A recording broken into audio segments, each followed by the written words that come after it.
Well, welcome.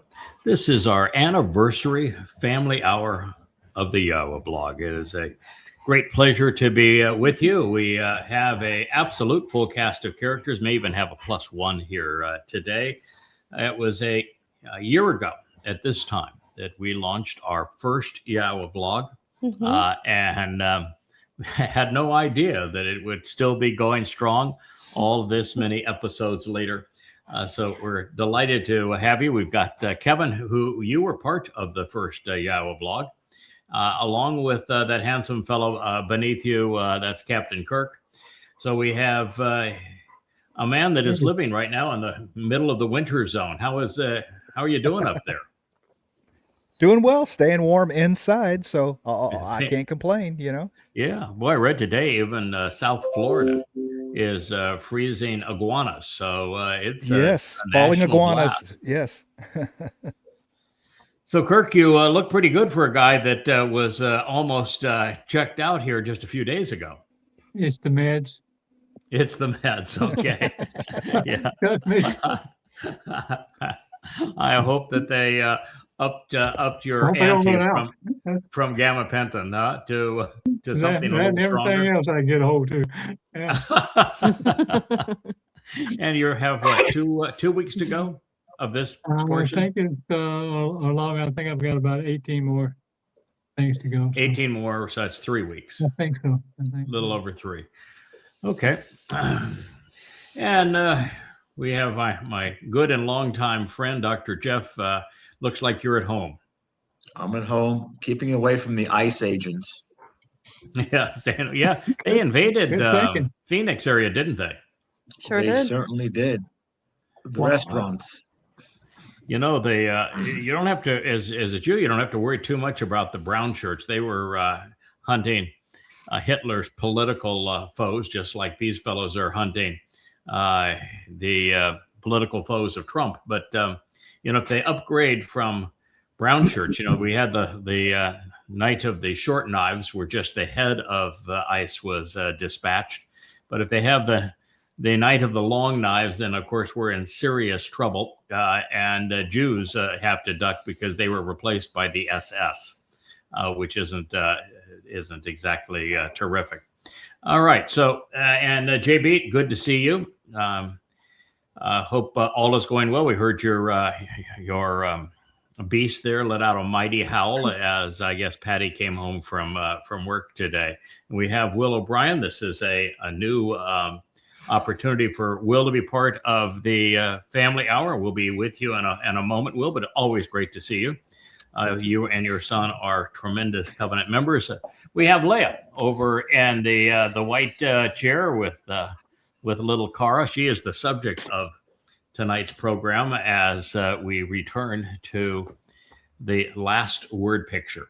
And Rich over here on the controls is also with us. There you are. We have Rich and, of course, Wookie. We're going to begin this program with a song. It is a song that I had not heard in a year.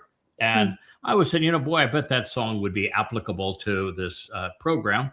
And I went to Facebook, and every week Facebook will say, well, this time last year, this is something you posted. And there it was. Yeah. So It Must Be is the title of this song. Yes. And it presents Leah in the role that, well, not fully the role, but certainly a good portion of the role that's presented here in the last word picture. So we'll go ahead and play that song, and then we'll commence with our program.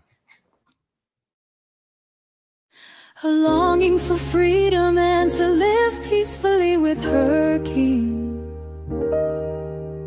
Chasing sunsets, romance, and the joy that it brings. I remember late nights, your hand in mine. Thoughts whispered softly, like stars that align. Must be the reason why I'm queen of his castle. Must be the reason, no more feeling frazzled in every moment. I see the signpost, every step forward, love redefines. Must be the reason for seasons we change. Must be the reason our hearts rearranged. I was lost in shadows, so trapped in my soul. Now I'm rising up, reclaiming control. Must be the reason why in your arms, making my way home to where love disarms. Flashes of laughter, summer nights on the yacht. You brought me the light when I was lost in the dark. Memory lane, we danced through the years. Every tear that fell shaped my hopes and my fears. Must be the reason why he freed my trapped soul. Must be the reason I finally feel whole in everything. There's a lesson to learn. Seasons keep shifting, but my heart will return. Must be the reason for seasons we change. Must be the reason our hearts rearrange. I was lost in the shadows, so trapped in my soul. Now I'm rising up, reclaiming control. Must be the reason why in your arms, making my way home to where love disarms. Whispers of the past echo in the night. Every challenge faced led us to this light. Your voice is my anchor, Yahuwah is my flame. I've grown through the struggle, but I'm still the same. Must be the reason why I'm queen of his castle. Must be the reason why I'm making examples of you.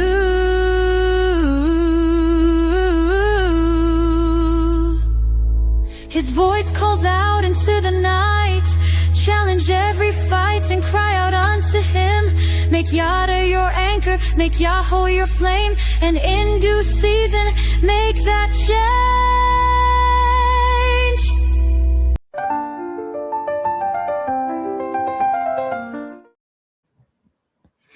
It's lovely. I wanted to show this particular cover. This is Moed, the appointments. This beautiful bride there on that picture will be a bride that today. This is Moed is about the last two of the Moed Mikre, Kapurim and Sukkah, and there will be a grand wedding on Kapurim, I think, too. And we'll have to explore that to learn more about it. But I think Dowd gets a beautiful bride chosen out of the mortal remnant of Yisrael that's returning, curated, of course, by Leah, his surrogate mother, and adorned appropriately. But I think Leah and I also are going to be able to celebrate our vows on that day, too, for all that has occurred and will occur. It's a great celebration and a family reunion, to be sure. Where we left off our last program was with I think it's the 12th statement of the final word picture. And my comment to introduce it was that in business, you learn that there's no limit to what a person can achieve if you're willing to share the credit. And in this statement, I think Leah goes just a little further, suggesting that the one who serves to make progress and productivity possible. And so the person who worked through another is often the most productive. And we're in a society where everybody wants credit. You know, we have influencers and they want credit for their opinions and, you know, what they ate for lunch. But when you think about achieving through someone, and particularly in the role of a wife to someone like Dowd, who's king, or someone like myself that is depicted all over the Torah and prophets with responsibility, helping them achieve what needs to be done is a very significant contribution. But it's more than that. I know someone who made an announcement 3,450 years ago that he thought it was far better and would be much more successful for his people if he chose to work through others. And he has done exactly that since that time. And so what is being depicted here is the very way that Yahuwah chose that he would work with us, isn't it? You know, and the Seems to children of be. Yisrael said, you know, we don't want to hear your voice and we don't want to see your brilliant light anymore. Could you please go away and shush up? And God said, I think that's a great idea. I think that'll work out a lot more successfully. And from that moment on, he worked through individuals of his choosing. So the statement is, she acts in a way that yields to and serves him. This is Leah speaking to Dowd about the ideal wife Mhm. and the support that she can offer. It goes right back to the Yahweh's creation of Towrah, doesn't it? Towrah was created for this very purpose, that she could work on his behalf, make a contribution to man. So she acts in a way that yields to and serves him. It sounds like you read the Torah when coming up with that statement, so as to treat him properly, beautifully, and productively. That word is tob. Mhm. If you see tob matched with ra, it would appear that maybe you read the offering of the tree of the knowledge of good and bad. Good and evil. Because those would Mhm. be the same two words that are attached to it. But it says, It would. yeah, so it says that she will treat him properly, beautifully, and productively, tob, which is beneficially in a good and generous, pleasing manner, and is, raw. There you go. She is never raw, harmful, troubling, disagreeable, hindersome, bad, immoral, or miserable. All of the days of her life. When you go off to the Kol Yomem Che, you're doing two things at that point. If you're paying attention, there were two trees in the garden, weren't there? There was one that had was associated with Tob and Ra, and the other one was associated with Che, wasn't it? That's right. So we have a reference here to both. The story that's in Genesis 2, Barashith 2. So again, this is a woman that knows her Torah, because she's teaching Dowd, who wrote, two marvelous essays on the Torah, the 19th and the 119th Psalm. She's basing her guidance to Dowd to get him out of his funk on Torah, which I think is quite brilliant. So if you want to know the strategy that the person that Yahweh is announcing is the greatest of all women, she earned that distinction by reading, studying, thinking about, and then sharing Torah. This is straight out of the Torah, which she has said here. And it's also affirming that this is all the days of her life. This is life without end. Plural. So when our trust is properly placed, the results are never harmful. They're never hindersome. Everything is a positive contribution. And this is the kind of relationship that is beautiful. It's pleasing. It's eternal. This is God's view of living and loving happily ever after. This is what we ought to expect when we return to the conditions of Eden. Now, since she remains singular throughout, there is every reason to conclude that my wife is modeling a variation here of monogamy. Now, that is really quite different from what the Torah says, and it's quite different than what I had envisioned initially. And my wife said, "Oh yeah, boys will be boys." I've read the Torah. All those boys in the Torah, they had lots of girlfriends and wives. I got, I know you came. And none of them handled it well. Yeah, you came out of a loveless marriage, and so you need a little time, no problem at all. And about I don't know if it was the first date or the second date. Yeah, you could see this is not what you really wanted. And so it was one of those things where I said, I think I like this one a lot. And and so to be in a situation where she's unhappy, it's not going to work out well for me. And so we went directly from many to monogamous in our relationship, and it worked out beautifully. I'm not sure it's the normal way for men and women to be. In fact, I'm pretty sure it's not. But it No, has we worked didn't out go for us. from many to monogamy. You did. Well, you know, you were kind of in a quiet time. Yeah, but my Miss Leah cannot ever suggest that she has been deprived of No. Of loving relationships. No. No. Okay. Now that we've set the record straight, and I'm embarrassed, and you're embarrassed. So this is, I think, being presented as a monogamous relationship is what she is proposing to Dowd going forward. We know that he had 8 wives minimum, because there's 8 that are known. He came into out of Hebron and into Jerusalem with 7. He picked up A few along the way, yeah, unnumbered. we picked up a significant number along the way. Unnumbered. Who knows? Yes, who knows? But it did not serve him well. No, he was Or Shlomo. No, well, it served Shlomo. Well, I'm not sure it served him worse. I think it was equally bad for both of them. Even Abraham. Yeah, It didn't serve him well either. No, going from from one to several. No, it did not work out for him either. So it's something God says you're free to do what you want to do.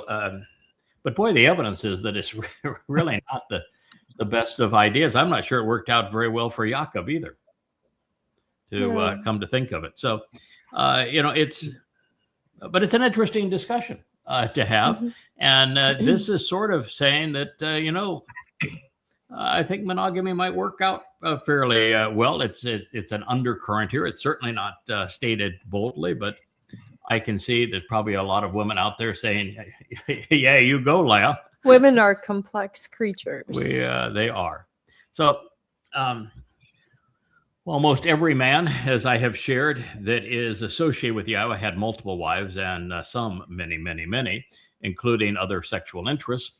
I think that one great and fulfilling relationship is going to be a lot more popular during the millennial celebration of Sukkah and Eden. And I think that is sort of what this is leading to. And what you have said up to this point is that a woman that you can confide in and trust is she's worth more than rubies and gold and diamonds. That is correct. No matter how many jewels you want in your crown, a woman you can confide in and trust is worth more than all of those in the entire planet. So this may be nothing more than Leah's recommendation, but I don't think so. It's clearly she's drawing from the Torah. That is what you're drawing from here. That last statement was rich in Torah symbolism. So I think that it will carry some significant weight. So for those of you who are fans of monogamy, as I have become, score 1 for Leah. Now, as we move on, I'd like to note that in serving God and King, we will continue to draw from our experiences. I think that one of the advantages of having a nephesh soul and an asama conscience is that we get to go into the millennial Shabbat and eternity with a memory of the things that worked and some degree of confidence from our recovery when we stumbled. I just think that there's no chance that our entire memory is going to be wiped clean and we're going to be all daisies and lollipops going forward. No, you remember. We got there by overcoming challenges and learning from our mistakes and from the time we spent in Torah and the prophets. That would be tragic to wipe that out. So I'm pretty sure we can. Yeah, an Neshama is the sum of your experiences, for sure. I think so too. Yeah. Some of your experiences and the carrier of your. I think this nephesh is probably the carrier of your aptitudes and attitudes and the like. But between the two, I think we go forward with a lot of what we have known, and this is suggestive of that because of what is being said here, because we get to leverage them. The most useful of them will be stored in our nephesh souls and our nesama conscience. And Leah, as I have mentioned, has always been inquisitive. Yes. Oh my. Curious mind. Our relationship began with the exact same question that she posed in her first words with Dowd. Who are you? Who are you? And it's exactly how the relationship between Ruth, who Yahuwah told you to go and ask to find out what your future was going to be all about. Her world began the same way. Who are you? Who are you? And that's really the ultimate question we need to ask. Who are we? What's our role in life? What's our place in life? What is it we care about? Where are we going? So, as I said, our relationship began and it grew by asking and answering probing questions. And, well, as I've shared in previous programs, Leah was a seamstress, one who worked with and favored all natural fabrics. Boy, you mentioned anything that isn't wool or cotton or linen, and the finest quality of those around Leah, she breaks out in hives. Polyester, that's not this girl's thing. So we'll share what follows. It says, she cares and is concerned regarding seeking to learn about. Darash, she inquires about, accounts for, and ponders the implications of. Wool and flax, Shemer and Pitah, the hair of sheep to make fabric and for clothing, and the fibers of the flax that are used to make linen and wicks of lights. She continually engages and performs with her pleasing and delightful hands, with her desirable and pleasurable hands, as Shephetz is a doubly entendre sort of word if there ever were one. Mashal word picture 31, 12, and 13 now. So Dowd had been Yahweh's prize student. I don't think there's any question about that, with all that he had learned. And clearly he was Yahweh's best and most acclaimed teacher, with all of his Proverbs and Psalms. And following this intervention with Miss Leah, he would resume learning and sharing. So today's lesson with the king, today's class is going to be on wool and flax. Now, you guys have any idea why she would choose wool and flax other than they were natural fibers and felt good, looked great? You know, she's going to be making the apparel for the millennial Shabbat, so we're all going to be dressed in Leah. Why would she say wool and flax?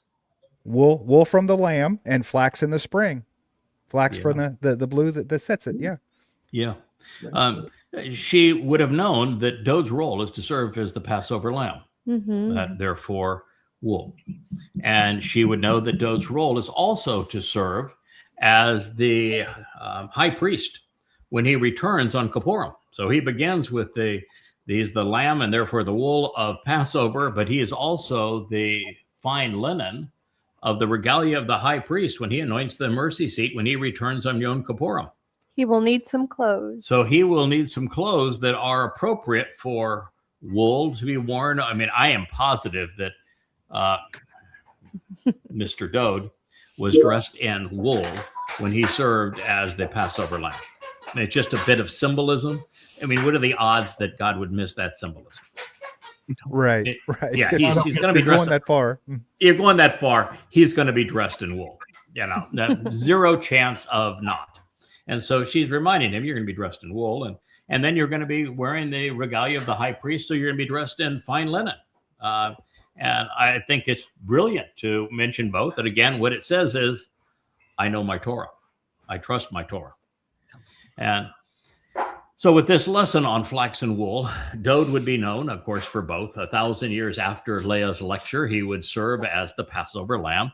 And that is the time Passover occurs when the flax blooms, explaining the references to both wool and flax. Moreover, 3,000 years thereafter, Dowd's going to return wearing the linen attire of the high priest to anoint the mercy seat of the Ark of the Covenant on the day of reconciliations.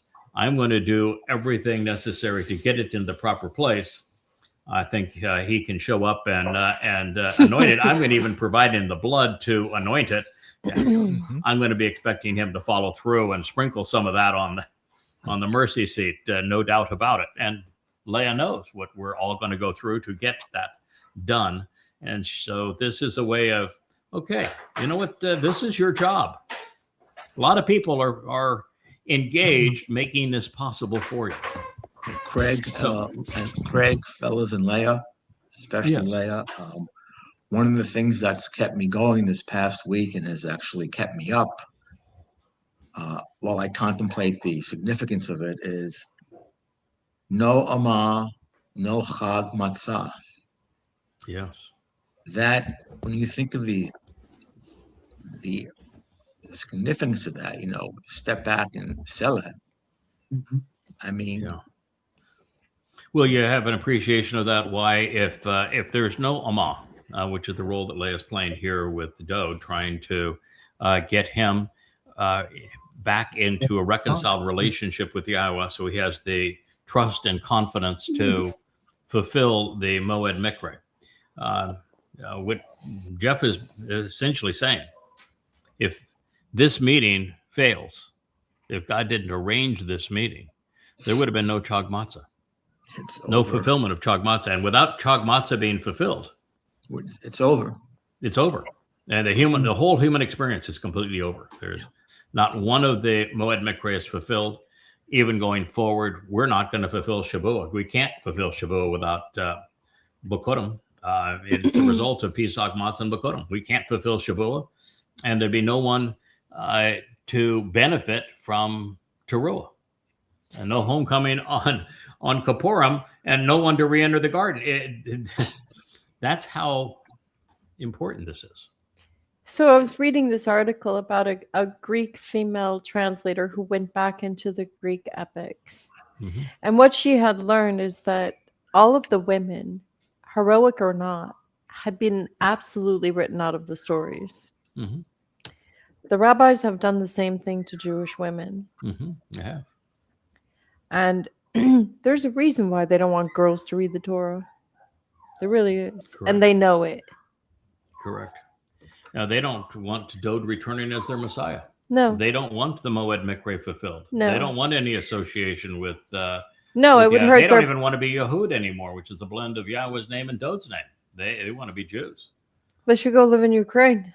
Yeah. So it is interesting that God has, in the final word picture, brought us right back to the realization that without a woman, there will be no men. So we may be the principal implements through whom he operated, but in this case, without a woman, there are no men. It's why I think when we move into Isaiah 54, Mm-hmm. and there's this entire celebration, this glorious song of praise of the children that will be brought forth, of the barren woman whose title is based on Shama and Shamar and Shem and Shamaim, and her children, by the way, are also brought forth in her marriage to Baal, Mm-hmm. the same fellow that is brought Same up fella. three times in this word picture. Mm-hmm. Without that, there is no going forward. No. And Craig, just by way of review, and Leah, and Mhm. anyone else who can please help me, how old, again, in Dowd's first manifestation, Mhm. was he when he fell off the boat with Bathsheba? 54. The reason we know, 56 would be the time. I was off by 2 years. 56, and the reason we can deduce that is that how old was Solomon when he first sat on the throne? We're told, actually, 12. 12. That's the answer. 12. All right. So the first child between Bathsheba and Dowd. What happened to that first child? Died. He Died didn't in 7 survive. days. Yeah. He was Yeah. 7 days and was dead. Yeah. Yeah. Right. So Bathsheba becomes pregnant again, doesn't she? And she gives birth to whom? Solomon. Solomon. So that period of time, a woman gets pregnant, delivers a child. That child dies. She gets pregnant again and delivers a child. Would you say that's 2 years? Okay. 2 years. And Solomon was how old again when he took the throne? 12. 12. Hmm. 2 plus 12 is 14, right? How old was Dowd when he passed away in his first life? 4. 70. 70. So what happens when you subtract 14 from 70? The answer to your question is 54 years old. 56. 56. Yeah, 56 years old. Yeah, I don't know why I'm thinking 54. 56 years old. Yeah, 14 years, therefore 56 years old. That is correct. You're thinking And about. by the way, Mizmowr, those 54. 14 years, they were miserable. Mhm. Oh, miserable. He had the death of this child. Then he had the rape of his daughter. Tamar. And then he had the Absalom. murder of his eldest son by another of his sons. And then he had this horrible revolt against him by his It was son. one shit show after another. It was just one disaster after another. What Dowd failed to do, well, it's multi-phase. We think that he drank too much, which is why you began your presentation to him and said, when you have the kind of responsibility you have, you can't drink like this. And then we think that he became way too into just the pleasure of sexuality without a meaningful relationship. And that's when you said, you have a responsibility and you cannot give everything that you are positioned to offer the world just to chase after another woman. Mhm. So that's how this whole thing begins. Zip it, mister. And so we think that Dowd, and we know that even prior to this, just immediately prior to this, when, remember when in the 7th chapter of 2 Samuel, and Dowd's having a conversation, isn't he? It begins by saying God gave him this wonderful respite. He had just relocated with the help of Obed-Edom, the Ark of the Covenant in Jerusalem, right? Mm-hmm. And he had this marvelous pronouncement that we're just now getting to be more appreciative of, where he was dancing with the ephod of the high priest, And nothing else. because he knew that he was bringing the Ark of the Covenant, and he knew the role that he was going to have to play in 3,000 years when he was going to be anointing that Ark of the Covenant, wearing the regalia of the high priest. And he also knew that that was going to escort us back to Eden, where the wardrobe was a smile. And so he was naked, the rest of him. Like a jaybird. And so he is symbolizing all of this wonderful thing. And then Shaul, that represents Shaul's Michael. daughter, Shaul's daughter. Michael, is lambasting him, saying you're not only embarrassing yourself, all of these claims. You're not as kabod as you think you are with Yahweh. It's even, all of those claims that you make about yourself with Yahweh. And Dowd would have to acknowledge those claims, because if he doesn't acknowledge the claims, then what's the purpose in God even making them, right? Right. Right. I mean, you might say which I said is, listen, I'd rather remain anonymous. It's a lot more fun. don't You don't wanna have be a the target Macri. on your head. Way more I fun. mean, I don't want to be get the that Macri. option. No. We're playing in Yahweh's sandbox. It's not our sandbox, right? Mhm. And so while we have free will, if you're going to be among those serving Yahweh in an important way, you've got to sync your will to his, and he doesn't do anonymous. Well, he did for the introvert for as long as he could. Well, he that's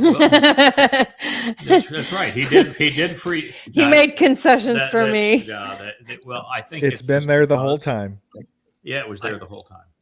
It's just that we weren't prepared to understand. Mhm. And I just want to say to everybody that I think that in the history of humankind, that the Amma has performed the most important renewal, revival, and resuscitation. Yes, Because without that, none of us are here. None of us are here. So So there's no purpose for anything we're doing, because nothing would have played out the way it was supposed to. And you might say, okay, God's really powerful. God can do whatever he wants. But the answer is no, he can't. No, he can't. When God said that, he's there with the children of Israel, and they say, we don't want to hear directly from you again. We don't want to see you again. And God said, you're right. It's a lot better. And we're going to be more successful if I work through people than if I do this myself. Now, so what? Can he go and solve problems by himself? No, he described the way he was going to work. And the hardest part of me coming to understand this was understanding time, how it was possible for somebody that I know and love to have performed in this manner. And the answer finally came to me. We were having a lovely lunch. We kind of got away from everything. And I said, I have the answer now, because you can't go back in time. No. I mean, I'm hopeful that we'll be able to visually see some of the things that have happened previously. I think it would be fun to see, dinosaurs, for example. Wouldn't you love to see a pterodactyl fly? You. No, thank you. Okay. Well, I want to see a brontosaurus walk. I think it would be lovely. Yeah, I think it'd be neat. I still want to rival, challenge him on the platypus. And so I want to be there when he designed the platypus and go back, see how he did that. And so I have some clues as to how I can design mine. My platypus is going to have feathers and going to look like a parrot and fly. So I'm going to win that contest somehow. I'd like to go back and see all of that. So, but you can't intervene. You intervene. If somebody goes back in time and intervenes, it would be like exceeding the speed of light, and the universe itself would unravel. There would be a rip in cause and effect, such that it is a logical impossibility to do that. So there is a solution. And the solution is that God created souls. Now, I think he has a mechanism, of course, that just delivers a soul with natural animal conception going forward. But I think that there were some souls that he says, I'm going to start off with these. And I think those souls he has interjected into the process at various times and put them in, put them out. I think that Leah, for example, as the Amma, we're told that it was an Amma, was interjected to save Moshe as a baby and to get Moshe in the place he needed to be, which was in Pharaoh's household, so he could learn just how disgusting religion and politics and the caste system are and reject those things, but know why God was opposed to them. And so I think that there was one of she's the Amma. Ammas that were deployed to save a child, an infant, from a murderous king of Israel. And it was she was celebrated as saving the Davidic line. Yes. Yeah. So I do think that there are times when God says, I'm going to intervene here. And if he's doing it in the ordinary flow of time, then it has no consequence on interrupting cause and effect. So we know that he can put a soul into. So are you saying that I'm an old soul? You are an old soul. Okay. Yes. I've heard that before. Yeah, I think you're looking pretty good for for an old soul. For 4,000 years old. So is that your proposed mechanism, your mechanism of insertion? He does have a mechanism insertion, which is that DNA is able, with that alphabet, he can create a physical body at any time. He does one for himself when he puts his nefesh in it, and he can do it at any time. He obviously does it for Dowd. Dowd did not show up as a baby in his second of 3 lives when he fulfilled Pesach. I think he arrived the same number of years that he passed away in his first life before year 3,000 Yah. He passed away between 3 and 4 years before year 3,000 Yah. I think he was inserted 3.5 to 4 years before year 4,000 Yah to fulfill Pesach, Matzah, and Bakurim. And God can, with DNA, create a body. He can take the nefesh soul and put the nefesh soul into that body, and then remove the nefesh soul when it's time for him to remove it. So insert, remove. Tsadaq was the example I was looking for, that here was somebody that walked with Yah, did something that was important for Yah to cause all of this to play out this way, and then God just simply removed him and takes people in and out of the timeline. Pardon? I said literally a deus ex machina. Yeah. Yes. Yeah. Walked one day and the next day he was gone. And oh, by the way, when I actually looked up, because you corrected me, Kevin, because in the English transliterations, the difference between Hanak and which is Enoch and Enosh are really quite similar, and you're quite different in the spelling in Hebrew. But the Tsadaq, that is the basis of the man who walked with God and then was taken, is actually perfect for this. What it says is he was trained and prepared and devoted to the job. He was dedicated to the job and prepared and trained for it. And we're not told what the job was because we didn't need to know. But You're on a need to know basis. I have somebody that's prepared to do what I need done, and they will get it done. And then, we'll go on, because it's the only way that he can make certain that the key elements of his plan stay on track. So that's what he did. And speaking so, Leah, of how does it feel to be the first person to deal with stem cell technology 50 years ago? Yes. Yeah, exactly.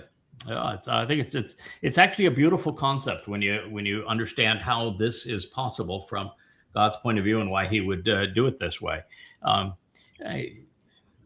Bill, you were dealing with questions. You were trying to figure out how in the world could God have this person that is a Nakar or a foreigner, and he would come up with insights that nobody else had come up with, and is this person there, and whether or not is he credible in this role that God has discussed. And I think it was Leah who interrupted a series of emails on that topic, wasn't it? Yeah. And you received an email directly from her. I had a chance, first time ever, to see it earlier this morning, because I heard that. Yeah, you wanted to share what she had written to you. Thought it was appropriate for this show. Yeah. And I read it, and I was saying, "Man, that is really well written." It is. Yeah. It was. It's pure Leah. It was very forceful, but very polite, right? Yeah. Oh, she was great. Yeah, and but she stuck by her guns, man. She says, "No, it is important for you to know that. I mean, the whole concept is for us to know." Yeah. Oh, absolutely. Yeah. I going back, Craig, when I first came to this whole thing, I was listening to Jeff Rentz, and apparently that Jeff Rentz show from September 2019 was a popular show, and a lot of people seem to come on board with that. Isn't that amazing? Yeah, I can hardly remember. I mean, I did 10,000 of these, and so I remember that show specifically. Yeah. I was like, Jeff Rentz. Do you know who that is? Yeah, he's huge, but he's a weirdo. No, but he's also but you can't get any. Yeah, but you can't get any weirder than Art Bell and George Norrie of Coast to Coast. That was the top radio. That was absolutely that. Even when Rush Limbaugh was doing his thing, the top listening radio show in the world was Coast to Coast. Played at midnight essentially, and Art Bell was the founder of it. George Norrie took it over, and I recall when I was first on that one where Art Bell called me out of the blue. He had already retired. And he says, "I'm really bothered by what we're doing in Afghanistan and Iraq. It bothers me tremendously. I think we're making a mistake." And the only person I have heard worldwide that I have found that understands the mistake that we're making and making a bad situation worse is you. I want to go back. I've been asked to do 2 shows, 2 3-hour shows, 6 hours of airtime. I've said I will do it if I can speak on that topic and if you'll be my guest, because we're not going to do weird stuff. We're not going to do aliens and extraterrestrials. We're not going to do conspiracy. I think this is vital for America to know that we made a tremendous mistake. Will you do it with me? Knowing the consequence, because this is broadcast in every English-speaking country of the world, and you're going to get a lot of blowback. Yeah, at the time, it was career suicide. And I said, yes, I would do it. We did 3 hours the first night. We did another 3-hour segment together. And then George Norrie came back from vacation. We did 3 hours. And then we did another 3 hours. Mhm. So that was the most controversial show I think I was ever on, and ended up doing 12 hours of coast to coast with Art Bell and George Norrie. So this other I show. remember you did one day. In one day, you did 7 hours of radio. I think that the most the one I laughed at the most, but he had a huge audience nationally, was Bubba the Love Sponge. Do you remember Bubba the Love Sponge? He had a syndicated show, and he was and he was actually very Bubba the bright. Love You know, Sponge. he was quite the interviewer. But oh yeah, when you do 10,000 of them, you're gonna. I must have missed that one. Yes. So anyways, that's how you heard me. I was making a presentation. Mhm. Yeah. And, I just think, recently we've been talking a lot about Leah and the last proverb and the role that she's playing in the productive mother. And I went back and I reread that email, and I always carried the experience with me. But I went back today, I was rereading the email, and it's like, here I have, if you looked at it, this would be 6 months later, because it was my first Chag Matzah. And 6 months later, I was writing you, telling you how great I thought it was. But I did say, I'm not sure if you're the Nakri, but you're really having a profound effect on my life, etc. And that's when Leah sort of interjected and said, well, if you don't know, then who's going to know for you? In other words, you can't know for me, Craig, and Kirk can't know for me. If I don't know, then who's going to know?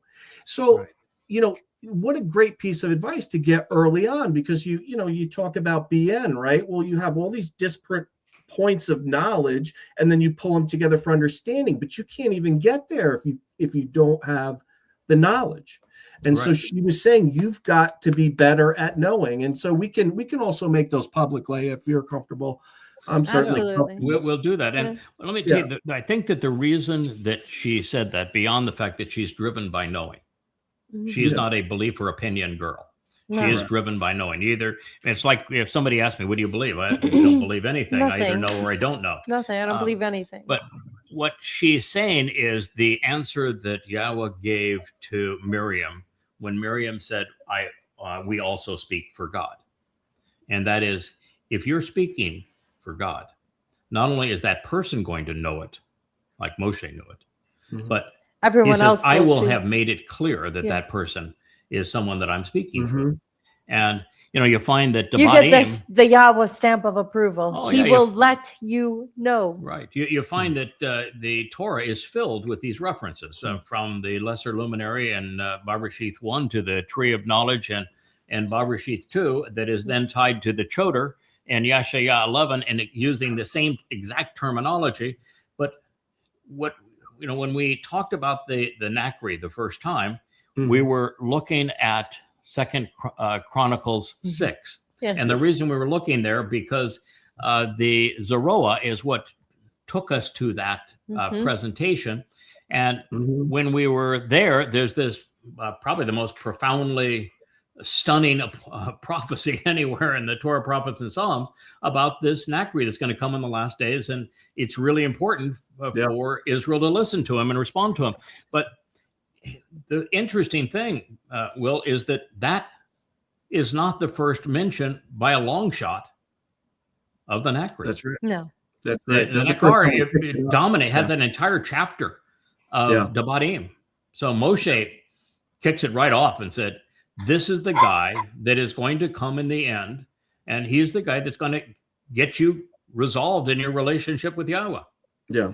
And of course, then he has the entire 15th chapter of Numbers. Must be the most amazing presentation of how God's going to resolve the guilt of Israel and ultimately bring the people into the ultimate promised land, which is the return to the Garden of Eden. So it's all over the place. But I happen to be with you in this, and that when you first read it, you say, oh, man, I don't want it to be true. Too much responsibility. Let's find a way to wiggle out of this one.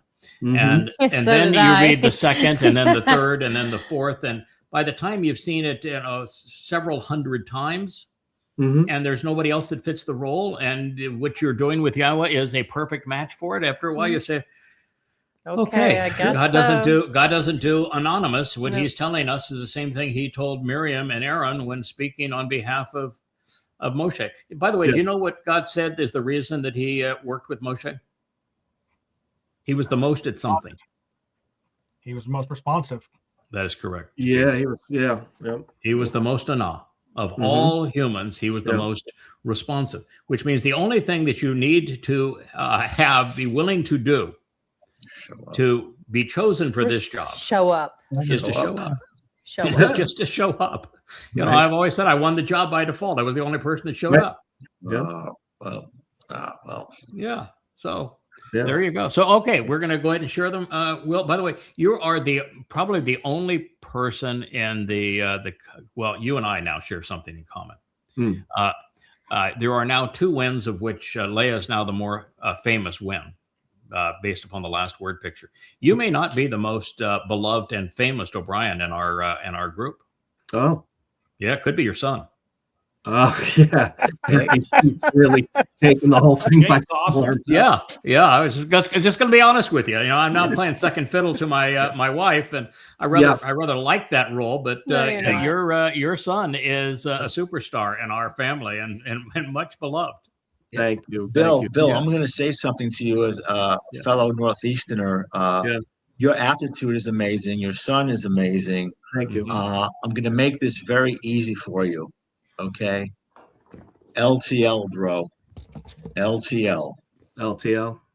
What's that? Yeah, that's the slogan of Jeff was always listen to Leah. His father was the one that came up with it. So LTL it worked out really well for Jeff. And now that Leah is now in this role, and I get to be her husband, I feel like a little like JFK when he took Jacqueline Onassis to Europe on the first trip, and he says, I happen to be the fellow that's escorting the beautiful Jacqueline Onassis, or not Onassis at that time, but Jacqueline Kennedy, and I feel a little bit like that too. So I can empathize with you, pal. And by the way, it's a really good position to be in.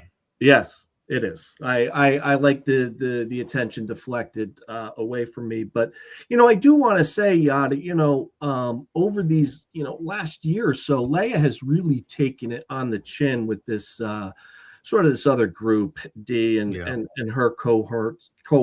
And I just thought back, here I was in the covenant 6 months, and look at sort of, not to give a weird metaphor, but it's like a mother's milk. Like here's Leah teaching essentially a newborn covenant member about knowing. And that's the role of a mother.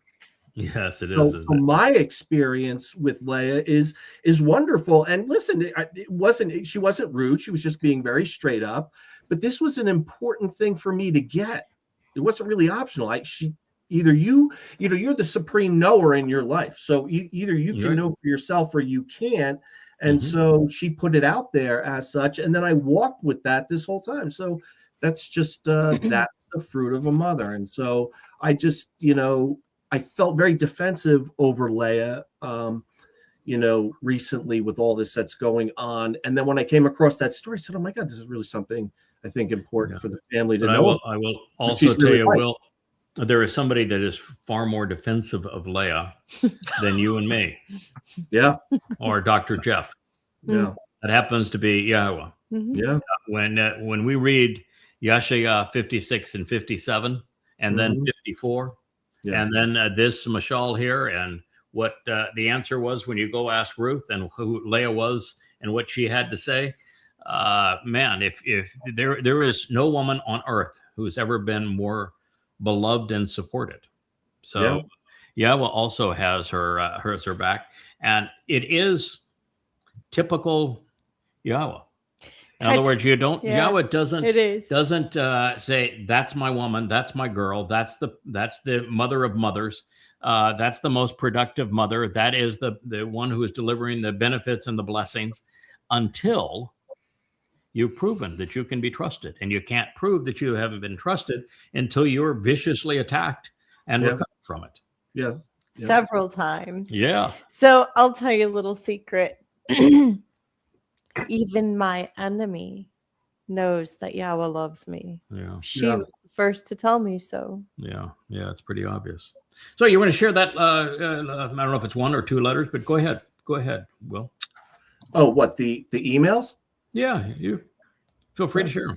Oh, okay. Hold on here. I will pull them up on my phone. I don't have them on my computer, but that's no problem. I can get those up. All right. Let me see here. So I had said these are kind of long here, so I'll try to paraphrase a little bit. Well, I started out and I said, "Hi, Yada. I hope you're well. I recently celebrated Pesach, Matzah, and Bikurim, and I cannot tell you what an incredible experience it was. I feel I've come home. I'm now working through the initial chapters of Coming Home in Our Time that you sent me a month or so back, and your insights are profound. It's interesting how Yah reveals his truth little by little, and if you're willing to stick with it and persevere through your own religiosity, you can make progress. Agreeing to set aside what you have been taught and just listening without interrupting Yah, putting reason and rationale above blind faith, has proven to be a spiritual boon for me. Thank you for your work. I've read most of it, I think. It's difficult to put into words, so I'll just say thank you. Whether you are the observant, this is what got me in hot water. Whether you are the observant foreigner or not, it's not for me to say, but your observations and diligence are having a profound effect on my life. Yah and Dowd must notice this. Thank you, friend Will. And then you wrote back, I'm very happy for you, the whole covenant family. There's no better time to be protected by Yah. And then I guess Leah had seen the email, and so she said, I don't usually chime in on many things, but in this case, I have something to add to the conversation that should be considered. Yahweh asks us to judge rightly, and in this instance of how we cognate the world and what is happening in and around us. This advice is imperative if we are to be able to learn what is true or false. With that in mind, I will address the comment contained in your email in a direct yet thoughtful way. So she just paraphrased, whether you are the observant foreigner or not is not for me to say, but your observations and diligence are having a profound effect on my life. So this is Leah said, if it is not for you to say, then how will you know? Of course it is for you to say. It is your life and your decision, and such decisions never should be put in the hands of any other man other than your own. It is written that you should listen to him, male singular. So then who is this girl? And then there's a lot, like Leah shared some of her backstory. You want me to read that as well?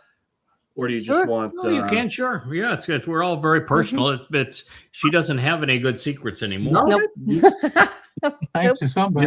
yeah. Nobody does anymore, right? I'm delighted. Yeah.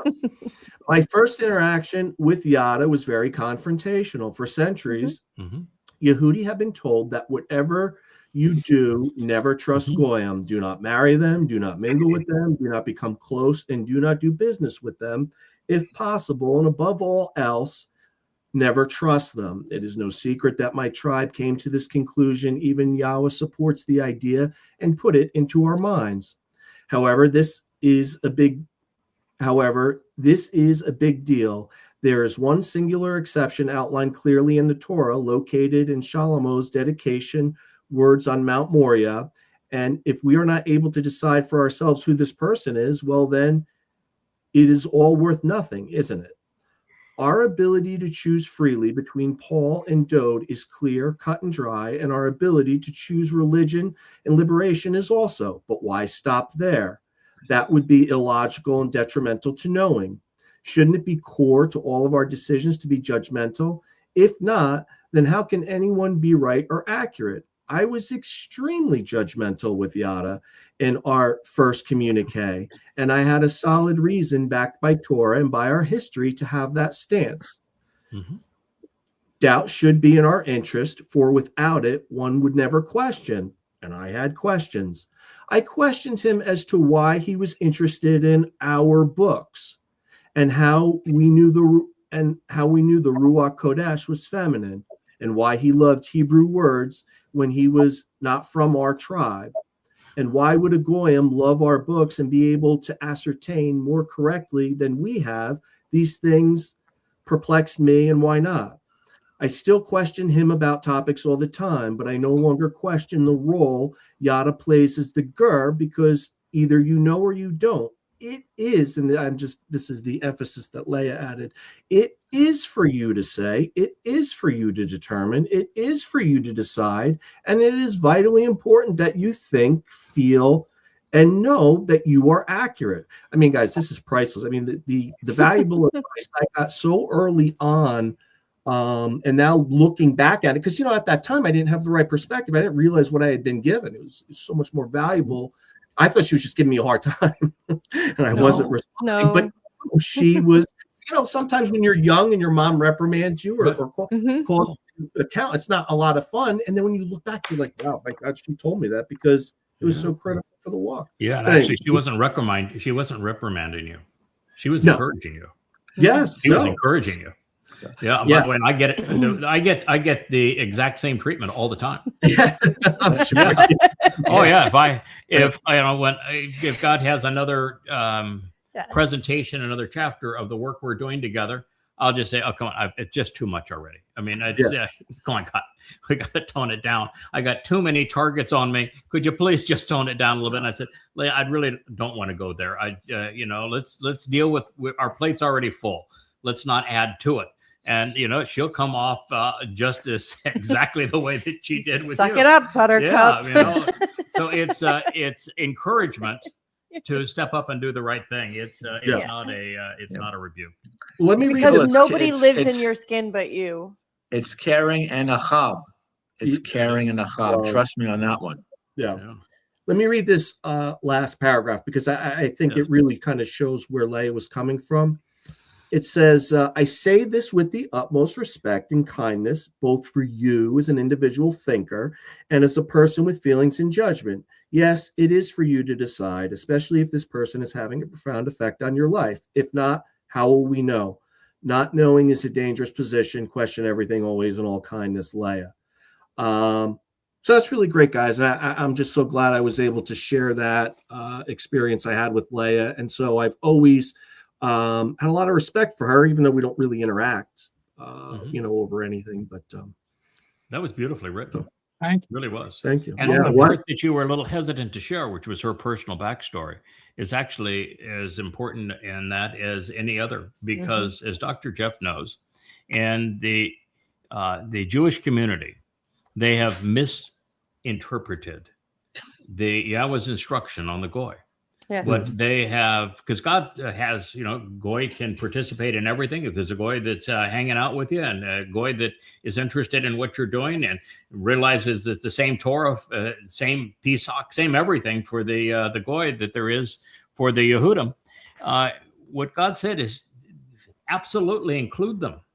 They are part of the family. In fact, Israel gets reprimanded and reminded. Yes. You were held captive in Mitzrayim, so you were to treat the gur absolutely with kindness, right? And so as your own. What he is saying is, don't emulate the ways of the goyim. It's not so. Don't be. But the rabbis are want to twist rude everything. To the goyim, ostracize them. Don't implement their ways. It didn't say don't marry them. He just said don't implement their ways. Yeah, and what are the ways of the goy? It was politics and religion, and incorporating those two things together, which we call Babel, which is the to confuse by integrating and commingling religion and politics, truth and lies. And so the children of Israel did emulate the ways of the goy. They actually studied it straight out with Shaul. We want a king like the goy. So we want to be political like the goy. And the first thing they did when they were liberated from Mitzrayim is build a religious altar that was goy with the goyish. Yeah, the goyish. It was very goyish. Yeah, the bull. So that was the instruction: is don't do what you have done, which is to be religious and political, but God's got this over and over and over again. It must be just with the Nakar, the Nakri, and the Gur. that one alone must appear 50 times. Yeah. It's overwhelming. So God says, It is this is your overwhelming. lifeline. I'm going to give you this lifeline. And I'm giving you this lifeline because I couldn't find any one of you that would do your job. There wasn't a single one of you that was responsible and responsive. And so I decided I was going to work with this guy. And, you know, he at least was willing to listen to me. He was willing to act upon what I had said. He was willing to investigate my words, go where they lead, and boldly state them. And he would continue to share them with you, even when you spit back in his face. I tell you, Craig, I totally concur with Leah with the rabbinical chicanery. And true to form, he brings it full circle. Our wonderful Abba in Yashaya 63 with Obed Edom. And boom, there right in the rabbi's face. Yeah. There you go. Yeah, he's not Obed Yahuwd, is he? No, he's Obed Edom. Yeah, like in he's Obed Esau. Edom. It's Yeah, not Esau. just it's not just Obed Edom. It's also Obed Edom and Yahweh's Amma. Yeah, Obed Edom and Yahweh's Amma. But Yes. and Yes. and Thank you. the very fact that through this word picture, this Amma of Yahweh, this productive mother who is Ashar, the one delivering the benefits and the blessings, she is yoked to a man. He's Baal here, and he is a Zeroah, and his name is Yada. So what she's doing here, and what God's saying here is, I'm marrying a Yahuwd to my favorite goy. This is the marriage, and oh, by the way, they're the ones that are going to deliver the covenant family. Mm-hmm. And the covenant family is being delivered by a marriage between a Yahuwd and a goy. Yes. Yeah. And isn't that appropriate? Because let me ask you a question. Stick that in your pipe, rabbis, Well, and smoke it. Abraham and Sarah, are they Jewish? Are they Yahuwd and Israelites? Or are they Chaldeans. Babylonians? The Chaldeans, Babylonians, aren't they? How could you be any more goy than a Babylonian? Right? Yahweh said, your Okay, mother was so- a Hittite and your father was an Right. Amorite. So you have to be careful where you find that, Leah. You like to say that, but you don't know you don't remember where it came from. Okay, so the next that's I know where that comes It from. comes from Ezekiel. So the next to be born is Yishak. Yeah. He's the product of two Babylonians, isn't he? Yeah. Yes. So he'd be Babylonian. So he would not be a Yisraelite, would he? No. No. So Abraham and Sarah, the first two to participate in the covenant, they're both Goyim. Goyish. And Ishak, their son, is a Goyim. And they sent Ishak off to find a wife, Rebecca. And her heritage is what? I think she came from Padam Haram. She came from Haram, which is where Syria. Syria, Basically. The clan with Abraham and Sarah came through. She's Babylonian. Mm-hmm. Another one. Yep, she's a distant relative. She's Babylonian, and so then she has Jacob and Esau, and it's lovely that God's going to rectify that situation with the man from Edom and resolve the birthright issue there. And that'll be the first family, by the way, is delivered by the man from Edom. So it solves the birthright issue with Esau. But Jacob, he is sent off to Laban, who is related to all of this clan. And so Jacob is a Babylonian, and he marries two Babylonian girls. So I don't think we have a Jew in the mix yet, do we? And a bunch of Babylonian maidservants. So what God is saying is, I'm going to bring this all together. This is my way. I'm going to bring it all together. The way I'm going to bring it all together is we're going to have a man who is a Goyim. He's going to be married to my favorite Yahuwd, and between them, we're going to deliver the covenant family. Just as, guess what? There are two chariots that arrive in Jerusalem to celebrate the sacrifice of the Adam of Parah. Isn't that correct? Yes. And the white one is filled with what race? Yahuwd. Yeah, Israelites, right? Mhm. Uh-huh. And Israelites. And the Yahuwd. dappled one is filled with what group? Goy. Goy. Yeah, that's the story. And I realized that the reason it was so important for you to read that part, Will, is that what Israel is not willing to do at this point is they're not willing to listen. I can tell them till I'm blue in the face that all of your rabbis know, that there is a profoundly important prophetic statement regarding the arrival of the Nakri. It's in Devarim 29. It's there. And you know that the single most important public address given in all of Israel, by far the most important public address, was given by the wisest man alive at the time, Solomon, at the commencement of the house of Yahweh's name. And you know that that Nakri is the person that speaks to you in the last days, who is your last hope, and you need to either listen to him or it's over for you. You know those prophecies are there. You're familiar with the great Isaiah scroll. You know that the single most important prophecy in the great Isaiah scroll is the chapter that is devoted to the Choder. 11. You know it's there. You know what it says on the fourth day of creation about the greater and lesser luminaries. You know about the interaction of the trees of knowledge leading back to the tree of lives.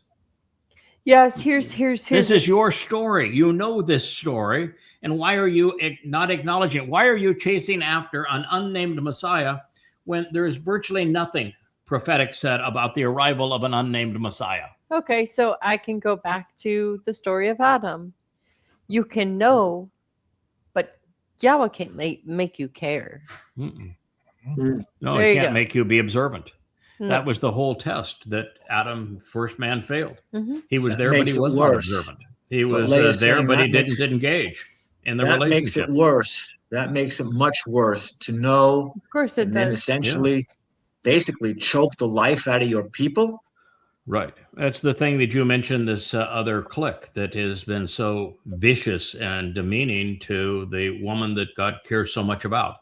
And they're in the worst possible position. They're just like Miriam.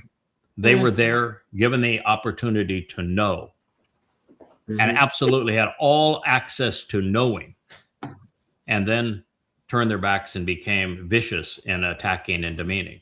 That is the worst of all possible scenarios, and that's the scenario they put themselves in. It was their choice, and there is no coming back from that.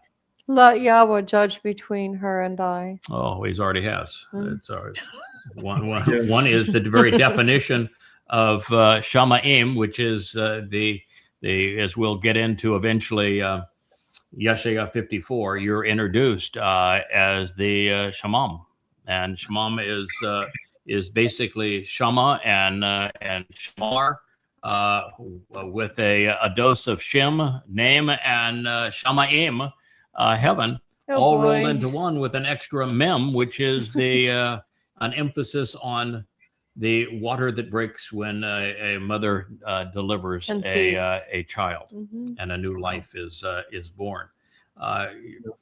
God's all over this. He is. It's like the celebrating it. It's like the Nakri. It's the Amma and the related words to it, the Alma and the references to barren woman, or it is all woven throughout the entire story. Yeah, we might have to have Leah write a book. Yeah, I'd read it. I'll take the first copy. But that happens to be the most for all of us in terms of thinking this through and knowing rather than believing. Her words were wise, and she was very stern. In fact, that is the same voice we're listening to in this final word picture. Same exact attitude, same exact voice, delivered exactly the same way. In other words, when Yahweh put her nefesh soul into this person to speak to his son to resolve this problem, Leah's personality has not changed over the ages. This is who she is. Pretty much. She's blunt. She's bold. She's right in your face. She is. Think it through, boys. I like the word pragmatic. Pragmatic. Okay, she's very Yes, pragmatic. Pragmatic. She's very logical. She's very right-brained in her process. But it's the message to her people that pay attention here. You need to know who this person is because God said you needed to listen to him.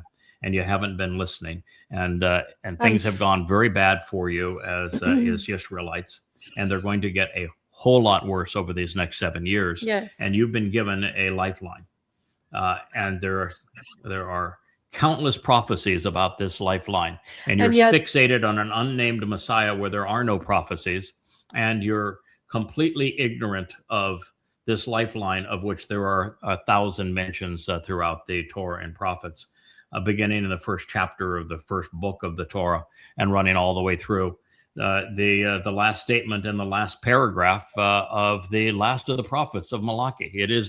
It's woven through this whole story. Mm-hmm.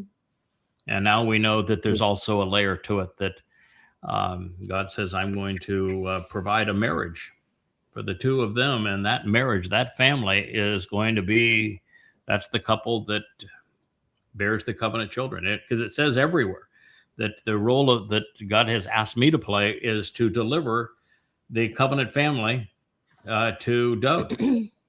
That's the role. That's the whole role. Mm-hmm. Deliver the covenant family to Dowd. Now I've always known that that God's ultimate gift was this arranged marriage, and now we find that He had intended it to be this way all along. Yeah, we joked about it for a long time, for years, that it was an arranged marriage. Now we found out it kind of was. Yeah.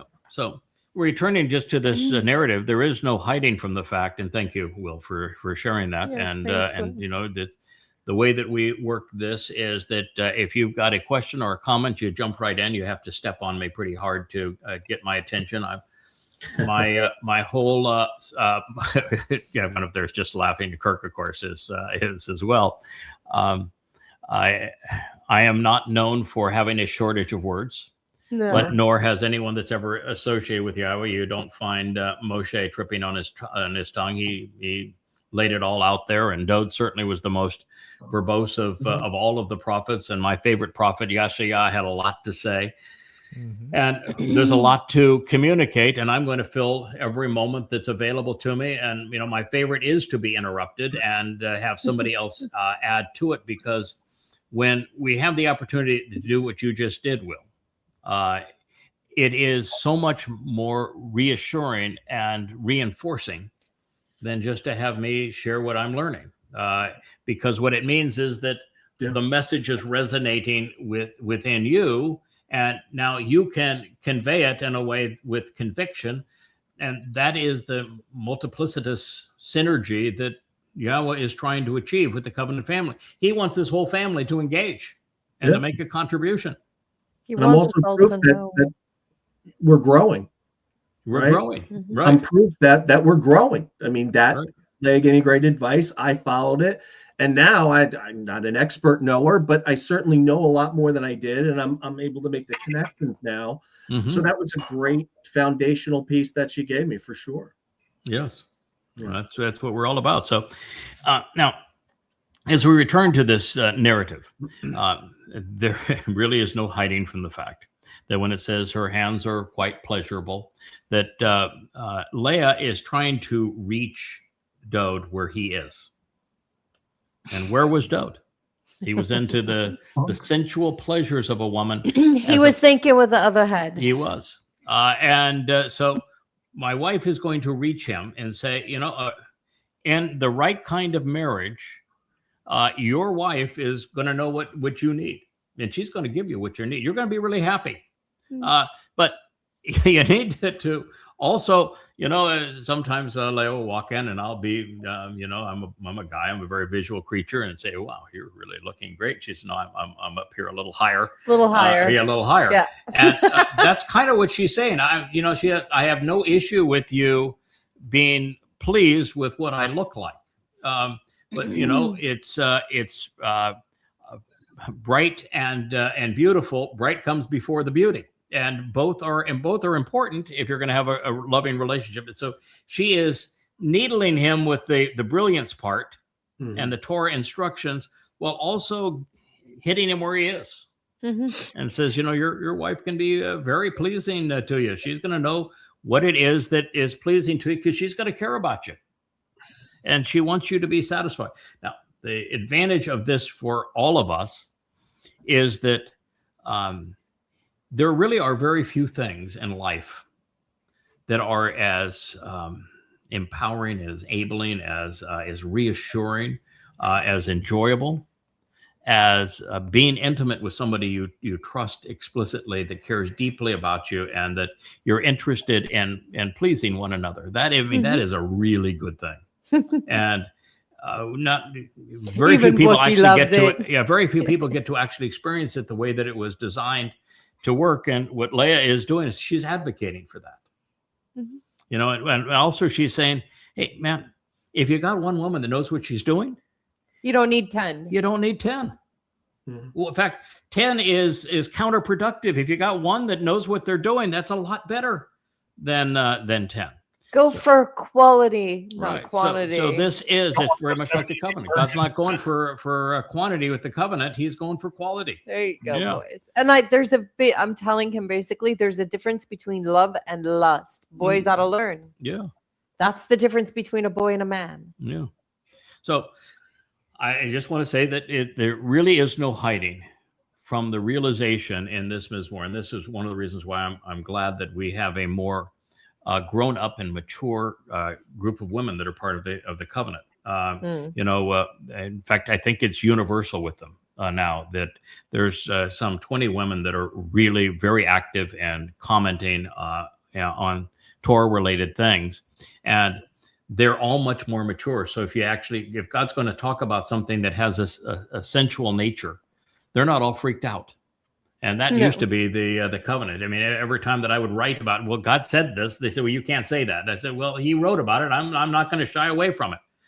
And in this case, there's lots of sexual innuendo, because sex is an important way that men Because and women we are align. not Christians. We're not prudes. And, No. and just stop it. And by the way, when we go into the millennial celebration of Shabbat, you can wear that silly grin, Yeah. Kirk, Mhm. because it's going to be a sensual experience, because we're going to beget children. Absolutely, unequivocally. So that group that goes into the millennial Shabbat are going to make love, and they are going to be productive, creating children. And that's a big part of the whole process. And I will assure you that will not be painful. That is not going to be something, oh my God, no. God, he's going to expect me to have a kid. I don't want to do that. Boy, I had to make love to my wife. And no, it's going to be fun. I mean, it is. Well, what was the garden called? Was it called Eden? And does Eden mean, oh boy, that's really miserable? Garden of great joy. No fun. Joy. No fun. It means great joy, right? Okay, here's the truth, Right. kids. Let me just lay it out for Okay, you. Leah's going to lay it out for you. Sex, the Christian way is a horrible thing. The Muslim way is a horrible thing. Mm. The Judaism way, it's a terrible thing. It's awful. Yeah, it is. Well, my first marriage, sex was an awful thing. I mean, I tried to run from it. It was awful. Yes. The truth is that if the orgasm were so much fun and so pleasurable, why would Yahweh make it this way? If it weren't meant to be enjoyed by loving people together. Yes. Now, the difference between boys and men are really, can you control your lust? And do you respect women? Because what we have done to one another, we don't just lord over one another. We've perverted each other's roles beyond anything. We're so twisted in how we relate to one another. And being exposed in one another's presence in a loving situation, it is a marvelous experience. Yeah. And I will assure you that God didn't make women this attractive, as the most attractive thing on the planet, just to torment us. No, it's I mean, I get it. I'm on the program at this point, as they say, and I know that I say a lot of things about love and women and men together that are way outside of the realm of societal norms and of religion.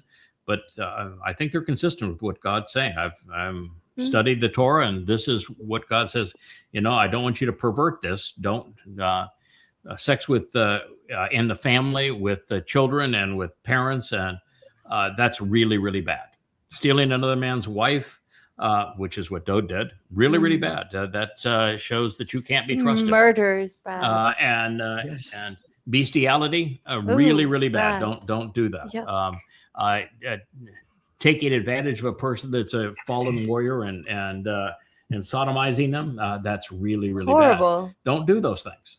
So he has, if you have a slave, because slaves were integrated into every society of humanity until less than 100 years ago, and so he said you cannot abuse them. This is wrong. Don't do that. And even with your wife, there are some things I want you to understand. If she is having that special time of month, you leave her alone. That she needs to be left alone. She's better for the relationship for you to be left alone. It's healthier for you to leave her alone at that time. And by Much the way, healthier. You'll be ready and excited to see her when she's had a week away and a week off. So God's understanding of all this is wonderful, and He doesn't want us to be miserable together. He never says unto death do you part, or that you can only have one, or that you can't have any fun outside of marriage. Doesn't even have a marriage ceremony or a word for marriage. So it is very different with God than it is With religion. with religion. So That's one of now, those. all of this, I think, is that I appropriate. is the Go whole ahead, JB. a man looks upon a woman with lust, he has committed adultery in his heart. Yeah, God made woman beautiful. God gave man instinct to be attracted to women, and then He's going to say it's a sin for you to follow the instinct and be attracted to a woman. Yeah, That makes that's why no the sense. whole New Testament is trash. Yeah. That is absolutely untrue. You had Jimmy Carter, who was the one that put Iran in this mess that it's in right now, the great anti-Semite. For sure. And he said on a Playboy interview, "I've lusted in my heart." That is just utter and complete A man out nonsense. there can say they haven't looked at a woman and had lust. No. It's just Yeah, of course not. I mean, they're beautiful. I'm not sorry about it at all. I think women are absolutely gorgeous, but I know that when I went through the period of significant dating after my really loveless marriage, is that every woman that I met and that I had a relationship with brought something wonderful to the table. And I gave them things that they didn't have otherwise, and they brought things that I hadn't experienced. And everybody has something to offer. And you can get together with people in a really nice, nurturing, positive way that's quite honorable, and both gain something from the process.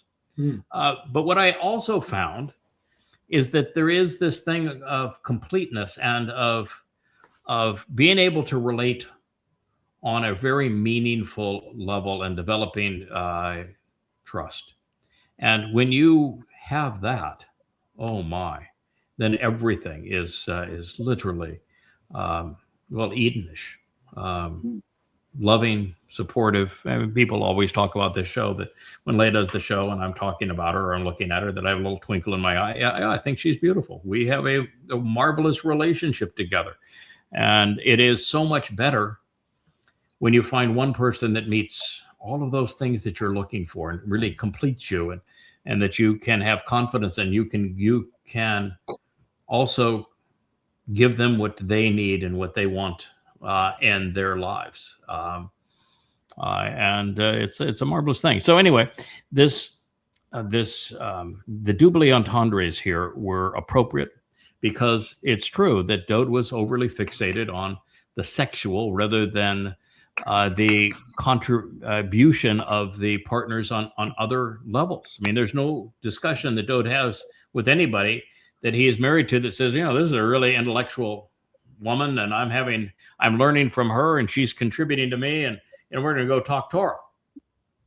He never knew that. I do.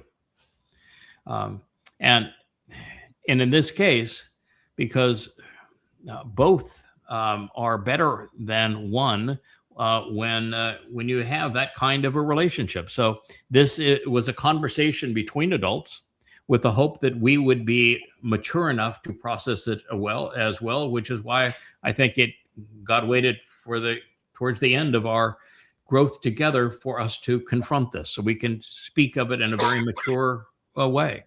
And you can't even process this until you know what Dowd's role is, that the relationship between father and son had to be resolved, or the whole human experience is for naught. So it was conveyed in a manner that allowed multiple layers of interpretation while not offending a child, because what is being discussed here and the way it's being discussed is those metaphors are not going to be picked up by a child, not going to offend any child. And yet with an adult, they're going to say, oh, I get that. Okay, that's positive. So I think that the symbolism is obvious to an adult and not offensive to a child. And in saying that the ideal wife engages and performs with her pleasing hands, Leah is revealing that the right woman is better than many women. It is a lesson that is lost up to this point, that had been lost on her adoptive son. And she was saying that she, as a mother, would weave the fabrics to adorn him appropriately, even in the regal manner, both in wool and in linen. And also that she was going to do the same thing for his wives. She was going to make his wives more attractive and more appealing and more presentable for him. And I think wife plural is what she's inferring.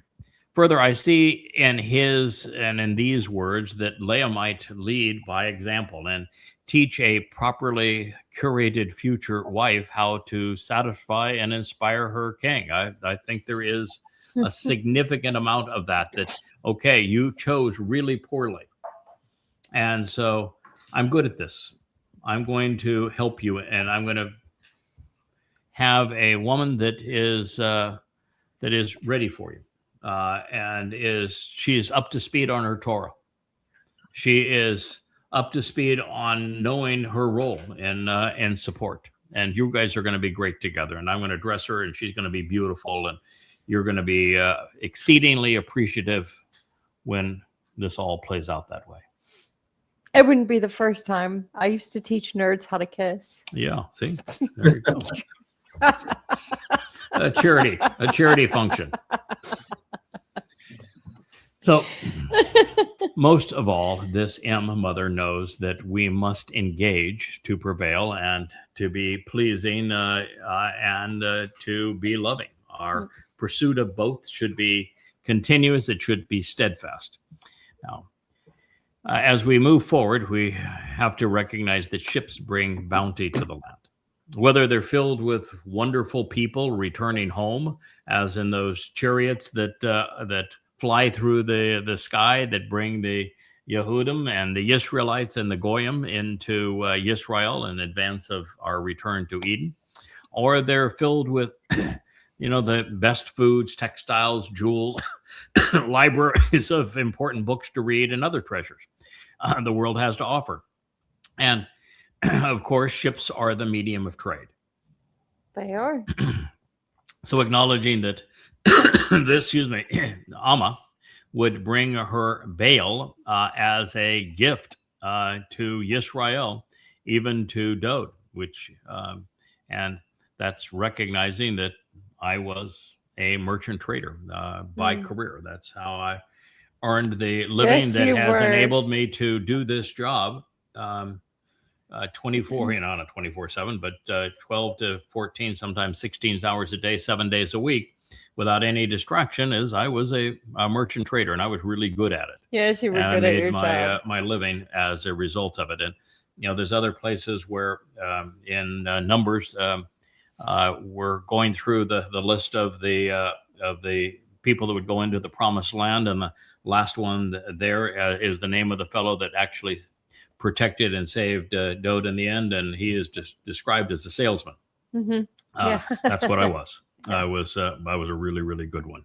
And as a merchant trader, I had factories around the world and thousands and thousands and thousands of containers filled with goods and factories everywhere, and was really good at this particular craft. Mhm. So this is a hint to all of that.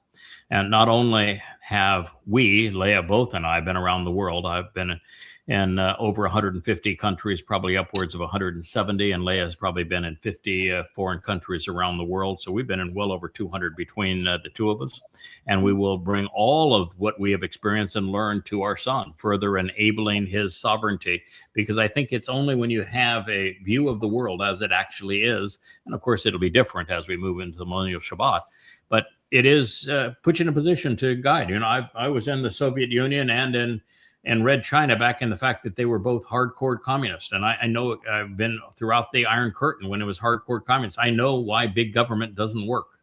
I know why communism and socialism fail. I know why God prefers free enterprise with a correctional mechanism through the Yobel.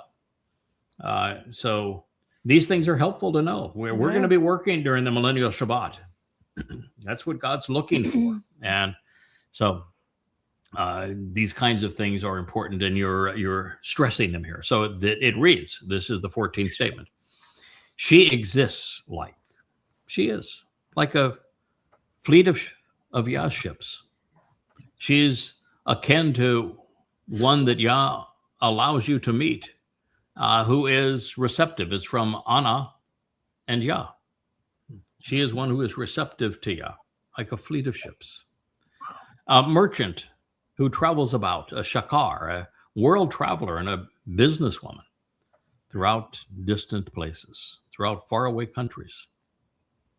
She harvests and then arrives bringing her loaves of bread, but also her battles. That's what lakam means, both sides. Proverb 31:14. Wow. So what she is saying here is that the right woman's like a fleet of ships. She's going to bring a lot to this relationship. Her hold is going to be full. She is a na, Yah. She is receptive to Yahweh and therefore responsive. And it is by seeing the world, my wife and I have done to an extraordinary extent. I mean, beyond most anyone who's ever lived. We even spent a year on a ship. Yeah, together. In fact, we did. We came here on a ship of Yah. In fact, that ship was called Kara, which you can't be any more properly named for this. We spent. It's all a little surreal. We isn't spent it? 2 years on Kara, but we came here on a ship of Yah, and to live for the ship of Yah for a full year, and loved it, and only gave it up because there wasn't the time for it. After a while, we just realized this is so important. Yah was expecting a lot. Let's stick to it. Let's give it everything we have, so that when we have completed this job for Yah, He's pleased. So that, I don't want to see Yah for the first time and after, all that we have done and all He's had to communicate and say, we pretty much knew we had to give up the retirement. Yeah, I don't want to say, if you'd only not stopped playing golf or flying your airplane or loving the boat, maybe we'd have been more successful together. No, we sold it all. We gave. Yeah. This is all we do. As Rich will that's it. That's all. Being here, and Rich enables a lot of this, but it's all we do.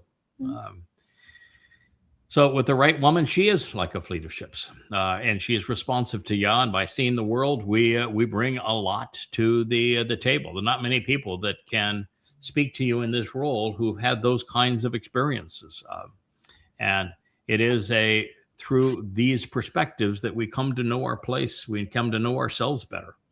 Even more to the point, the Amma would soon bring her Baal to Dowd. I'd be the next one to visit him. And as the Nakar, he is the observant foreigner that Yahweh has promised long ago. So, and wouldn't that be true? Because my voice doesn't carry a lot of authority. I don't project authority. I never will. It's not my nature. But even when the staff, when I talk to them and they don't do what I ask them to do, what do? I come and get you and tell you to talk to them. Do I not? Yeah. It's I mean, that's part of the process too. You can have a nurturing spirit, and you can have a commanding spirit. Both have merit. And if you had two commanding spirits, the relationship is going to go around in circles, isn't it? Oh, yes. Yeah, and if you had two nurturing spirits, you're never going to get Anywhere. Never going to throw the lines and heave ho and go off to sea, are you? No. So she's speaking of both having merit. So also, when you think about the sailing ships of the day, they were driven by what? Wind. Wind. What's the Hebrew word for wind? Ruach. Ruach, spirit. So she is suggesting two things. First, she and I are being delivered by the Ruach. No matter where we show up in time and history and what we do, we're being delivered by the Ruach and dropped off before important people at crucial places and times. And on Towrah, Yahweh will be bringing the mortal remnant of Yisrael, as well as select Goyim, into the city of Dowd by way of spiritual conveyance. It's the Ruach that are driving those machines, and from all around the world to prepare for Dowd's return. So she says, there's going to be some really fancy apparati that are going to bring your family to you, and they're going to be driven by the Spirit, just as you have sails that are blown by the wind. So also, so many layers of understanding here. I love the depth of it.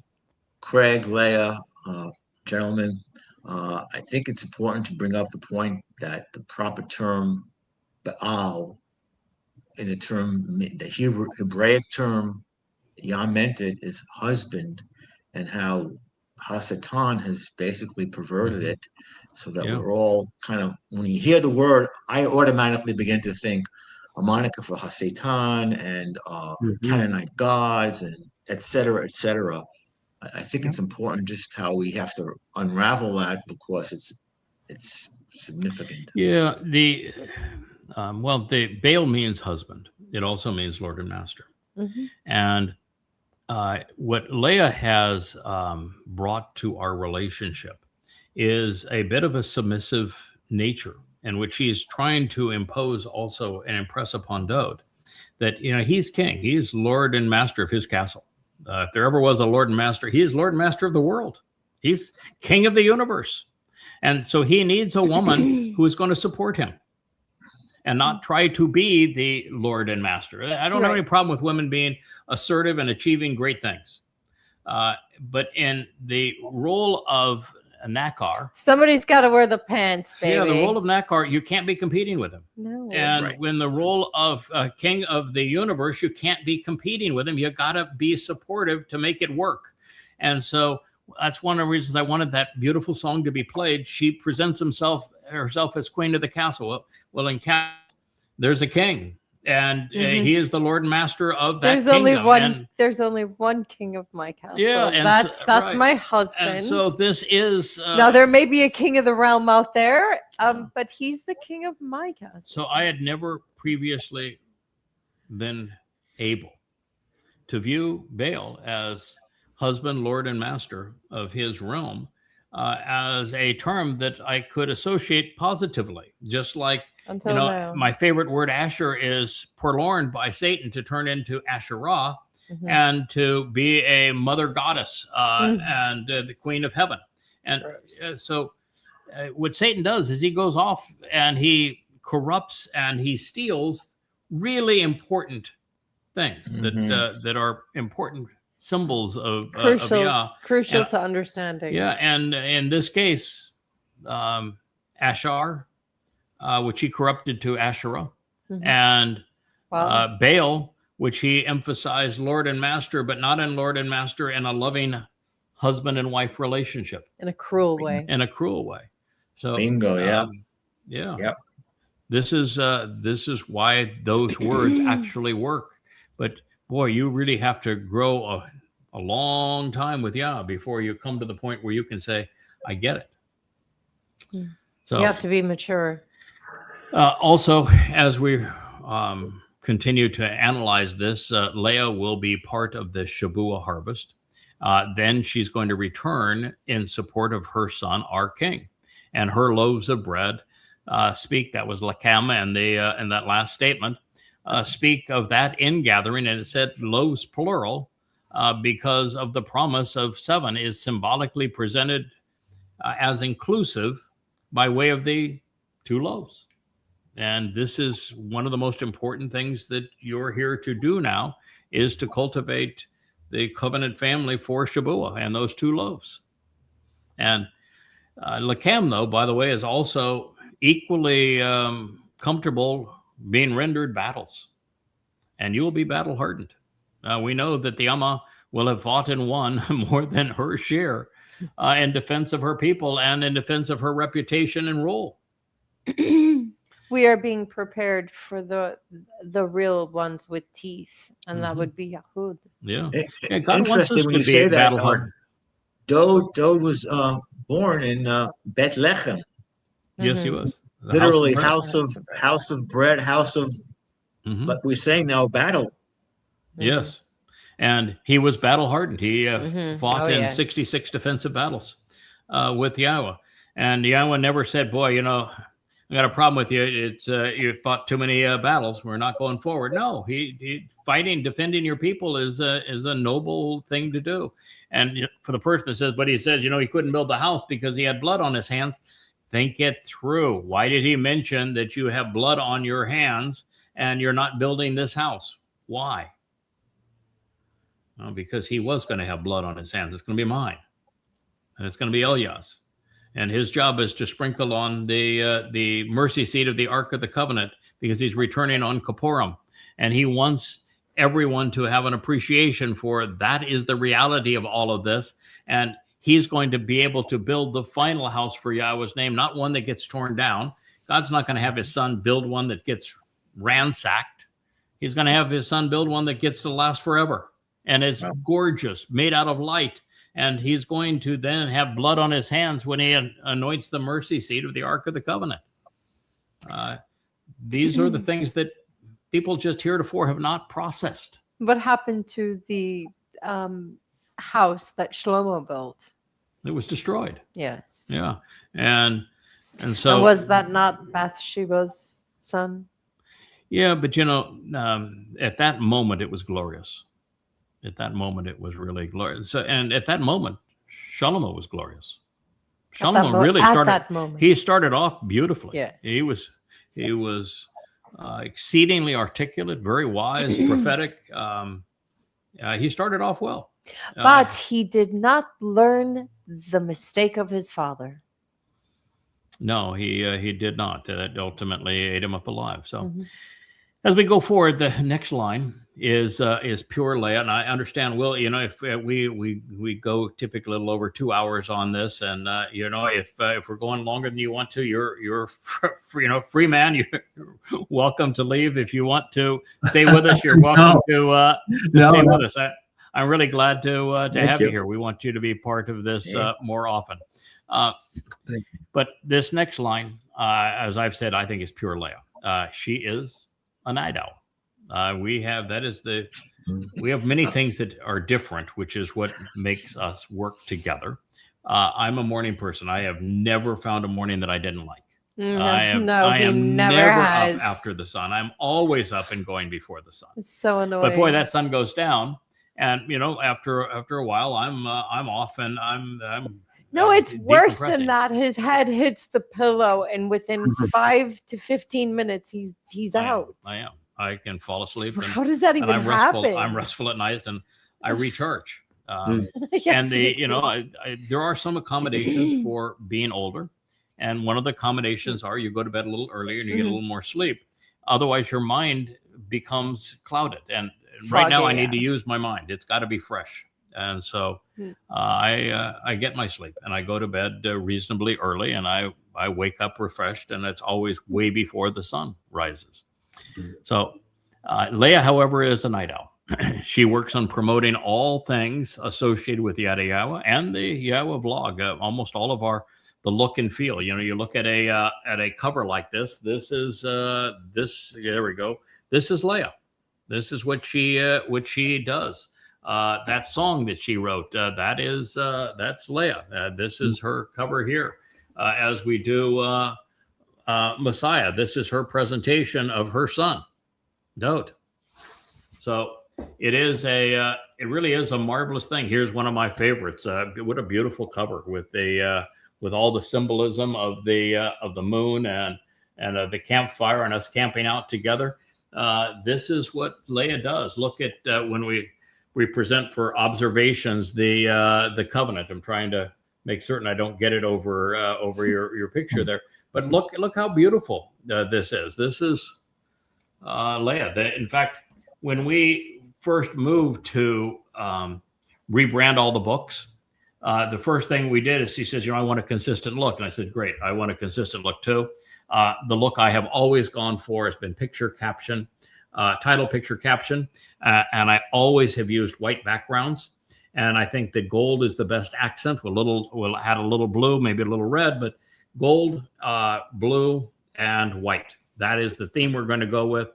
Let's find a font. She found the font that is now the Yada font, as Joe has designed it. Of course, we went from the Lion of Judah to Yahuwah said, no, I want the menorah to be the sign. That is my sign for my people. You're going to use the menorah going forward.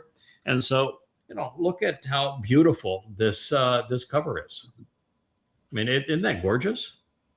So this is, Leah's contribution, and it permeates everything that we do. So she's up almost all night. I'm the early riser, always getting up before the sun. So in addition, I suppose it bears mentioning that Leah is actually a gourmet chef that's going to come up here. She has trained in Italy and France.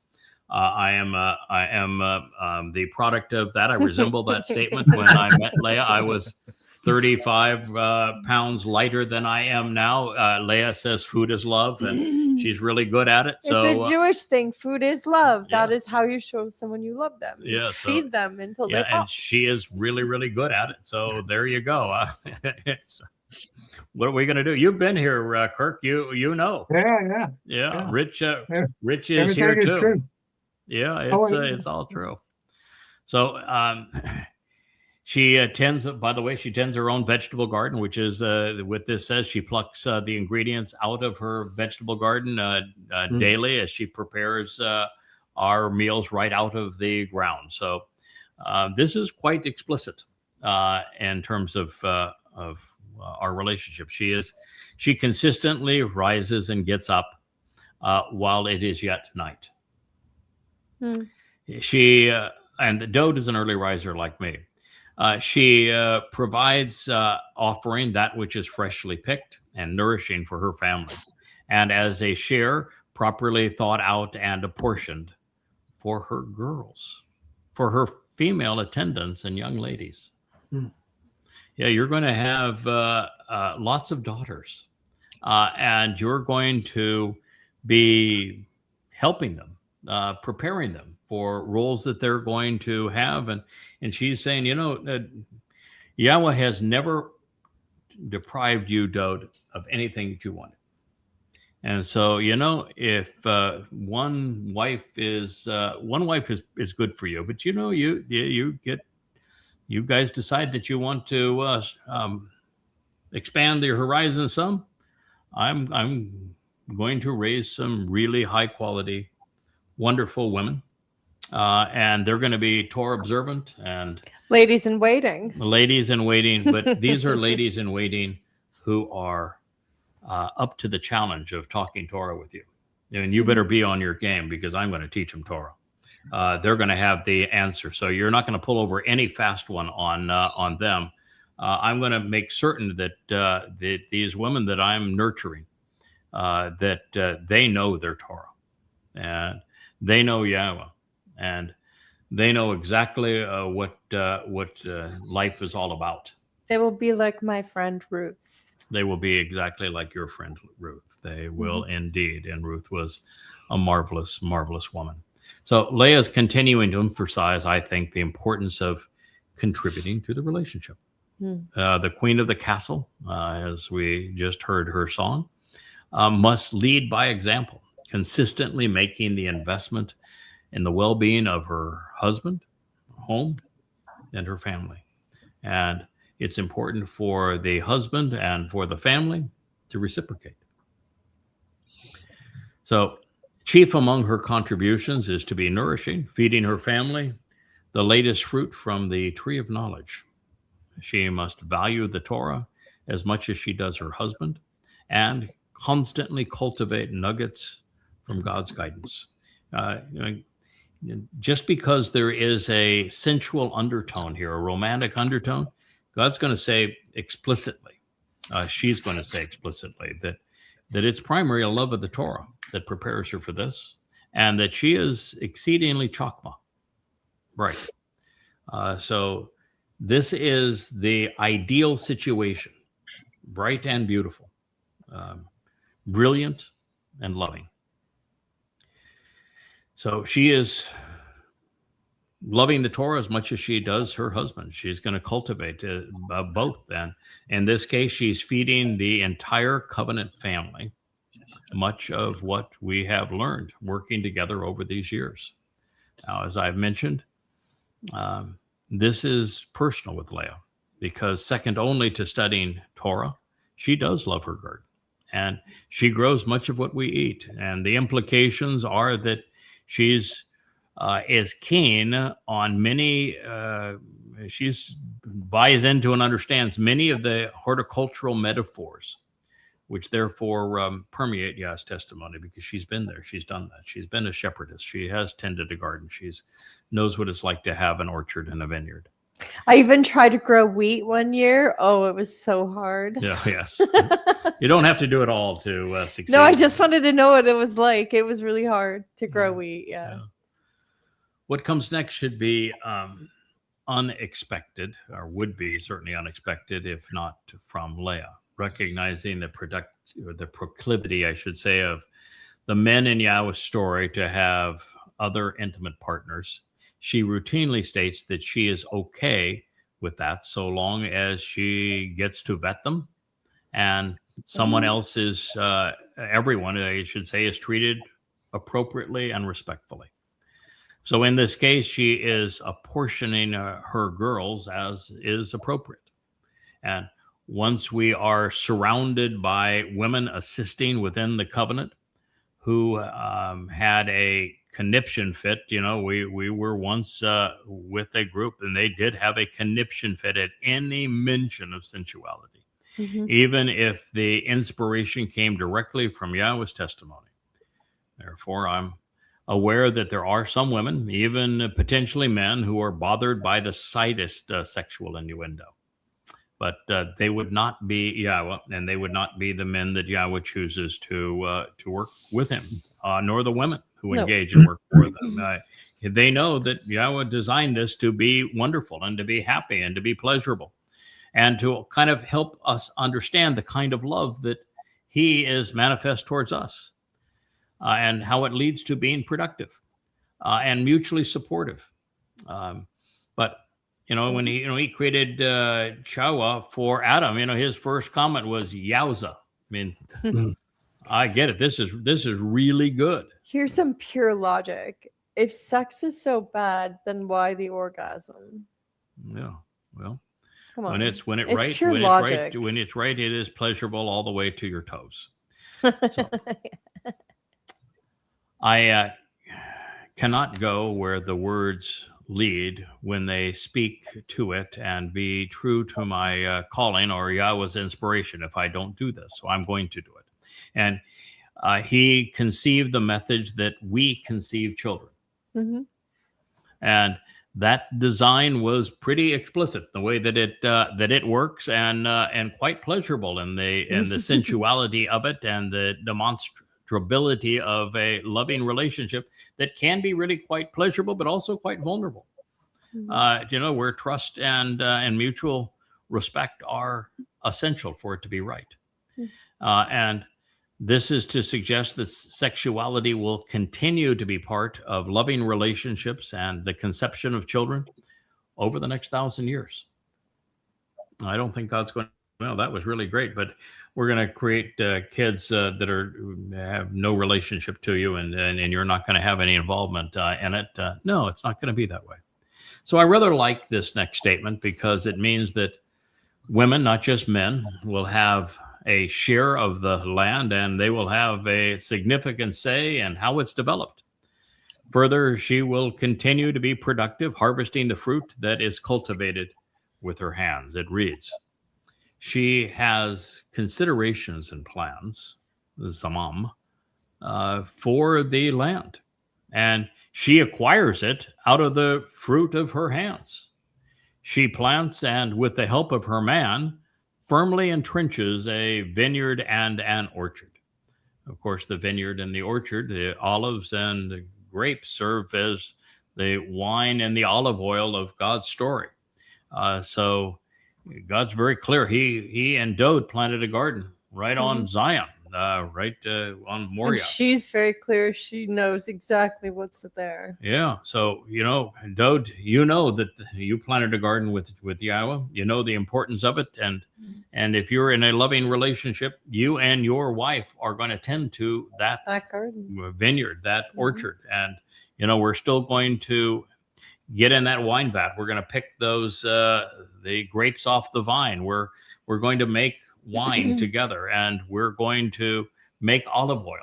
Crush olives. We're going to have all of the benefits of olive oil, and beat them up and crush them. we're gonna crush them and the whole like, and so women are going to have designs on the land, and they are going to own land, and they're going to take control of it, and they're going to acquire it because, out of the fruit of their hands, because they were productive, because they engaged, they were willing to make a contribution.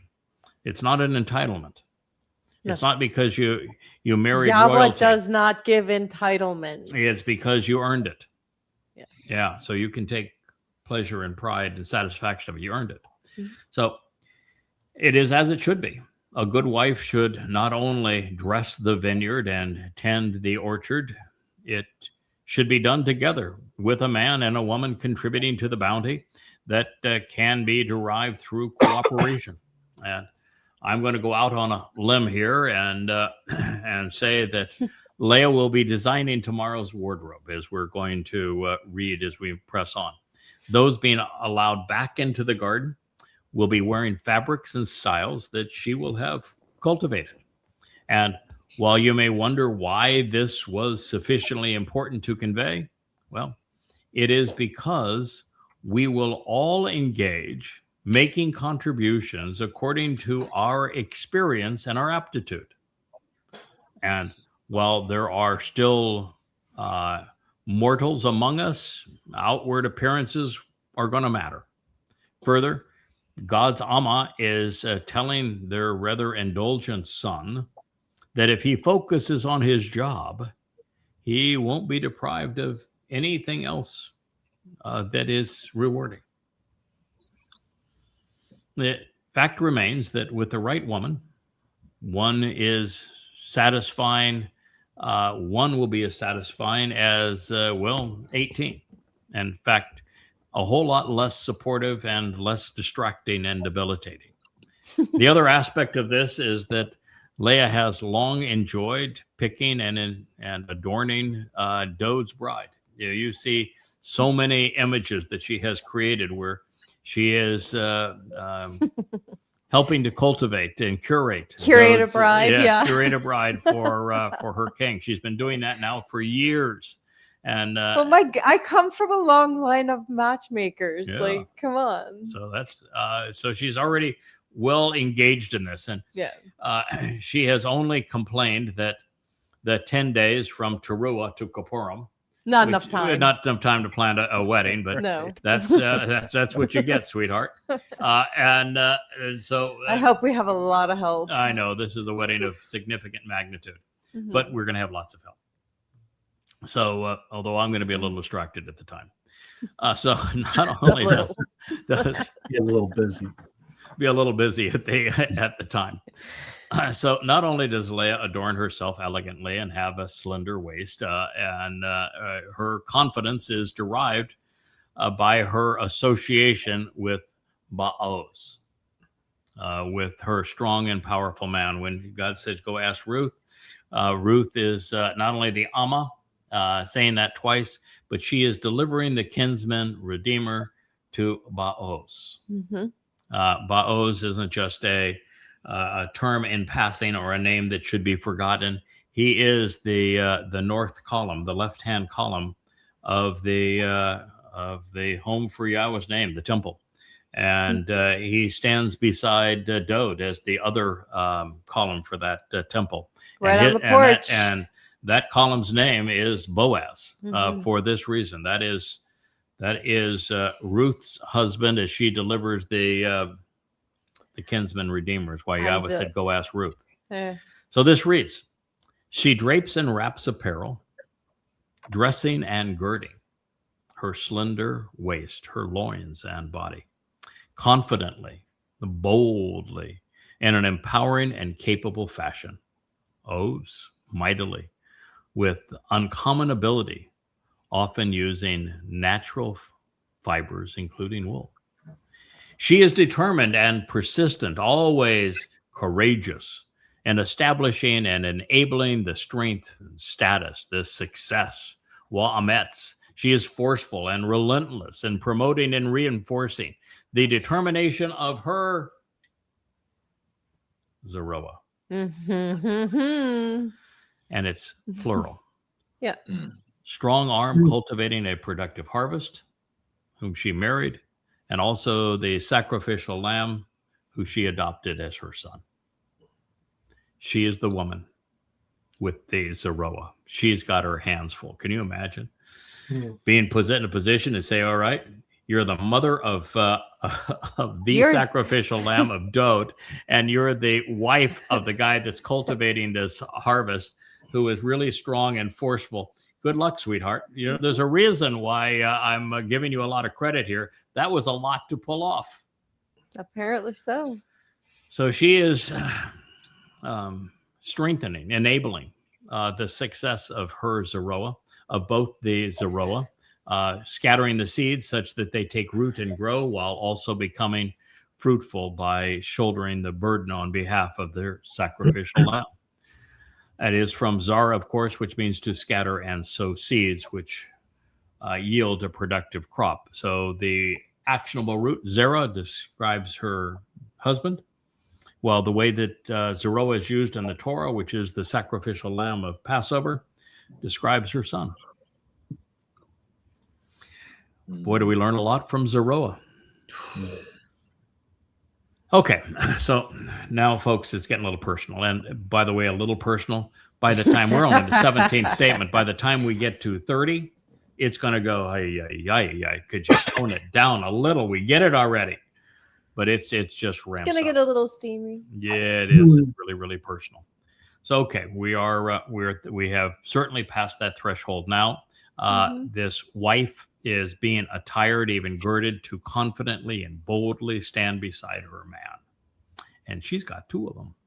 And neither of these souls are ordinary because, well, she's standing beside, there's only three, by the way, three Zeroah. And she's sandwiched between a bull and a lion. And standing on top of the Torah of Moshe, who's the third Zeroah. So let's not forget Moshe. So you're standing on the Torah of Moshe, the first Zeroah, while standing between a lion and a bull, and Dowd and Yada. That's going to take some confidence. No pressure. No pressure there. No pressure. Not at all. No. I am so glad that Yahweh decided to elevate her position, and that I can be Mr. Leah. No. I decided about 4 or 5 months ago that I'm going to become an introvert again. I was born an introvert. No. I get to be an introvert. No. I forced myself into being an extrovert. It turned out perfect for this job. But I'm going back to being an introvert. And now Leah, who was born an introvert, is going to get to be the extrovert. I'm loving the way this is working out. And since, she is addressing Dowd, Leah is this speech, she is assuming that the king will indeed serve as the Zeroah, sacrificial lamb of Passover.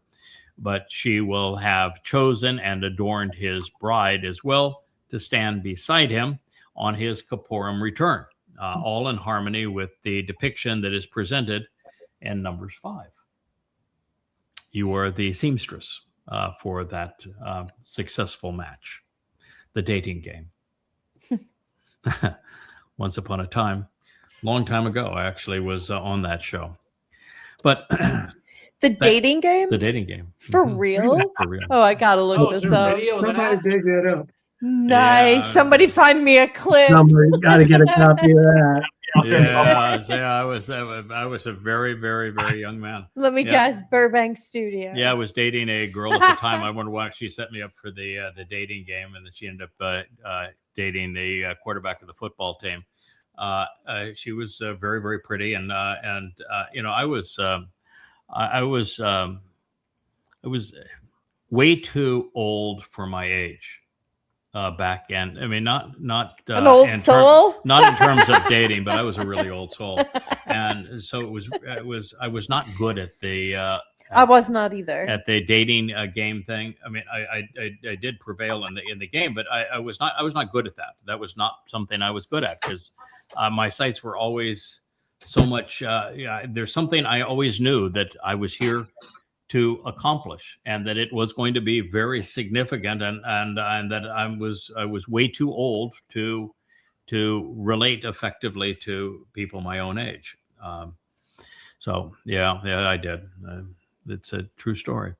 But okay, now we're realizing that now Leah is married to the Zeroah, the strong arm cultivating the harvest, and he is the one who will be making the sacrifice that purges Dowd's bride, along with the remnant of Yisrael, so that they are prepared for the king's arrival, this family reunion, and this royal wedding, all something that she will be coordinating. So let's be clear, since Yahweh has made this obvious, there is only one woman over the past 6,000 years who could serve as an mother to Dowd, while recognizing him as the Zeroah, while also being the wife of the final Zeroah. She was not only told to go ask Ruth, who then acknowledged that she was the Amma, productive mother, responsible for delivering the Gaal, kinsman redeemer, to her husband, Boaz. She is Leah, the woman prophetically proclaimed to be Ashar, the blessed and beneficial woman. It is as obvious that she is the one as if we were to take 1 to the 7th power. Now, 1 to the 7th power, for all you math mavens out there, you'll still know is just 1. But it's 1 to the 7th power from Yahweh's perspective. A single person, but with 7 confirmations. And of course, I'd be remiss if I didn't also acknowledge that Leah is often seen draping elegant garments around her slender waist. She is as beautiful as she is fashionable. After all, she is a gift from God, and Yahweh is to be credited with designing and selecting her. So it is no doubt why she has exquisite taste and great judgment, and why these things are becoming legendary, and why I also know that she can be charmingly discreet. Her exquisite taste, her discretion, her experience and good judgment affirm that indeed what she produces is tov. It's good. It's pleasing. It's beautiful. It has a lovely appearance. It performs well and is of excellent quality and is enjoyable and desirable, while also feeling comfortable and looking attractive. Her lamp in flame, it's the one over my shoulder, is never quenched. It's never extinguished.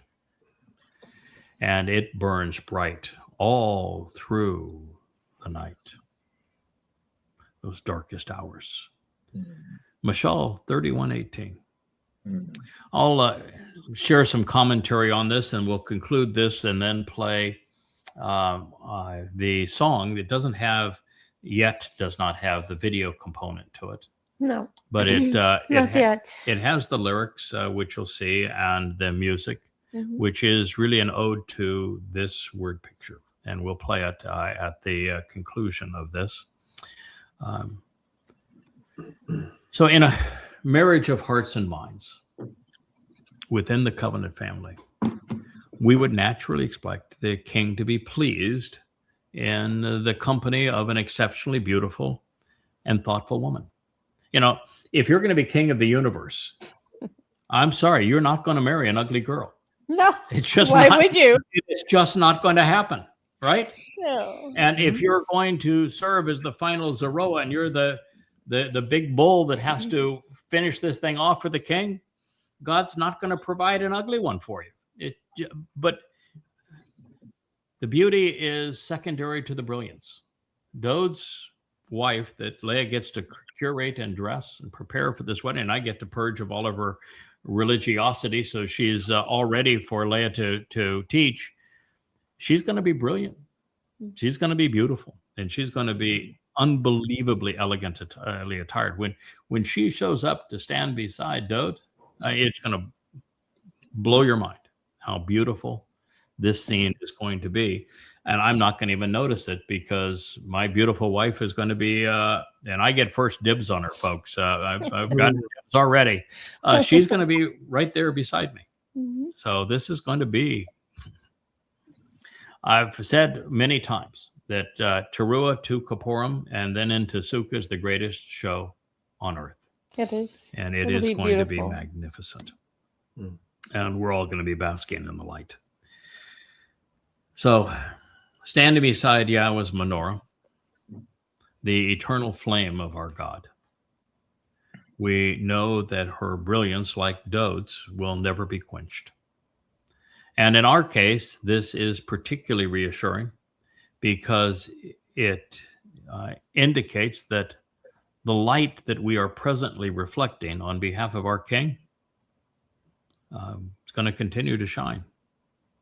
Not only through these darkest hours, but right up to the final 7 years before his return and thereafter forevermore. I am not going to have to go back to the dating game.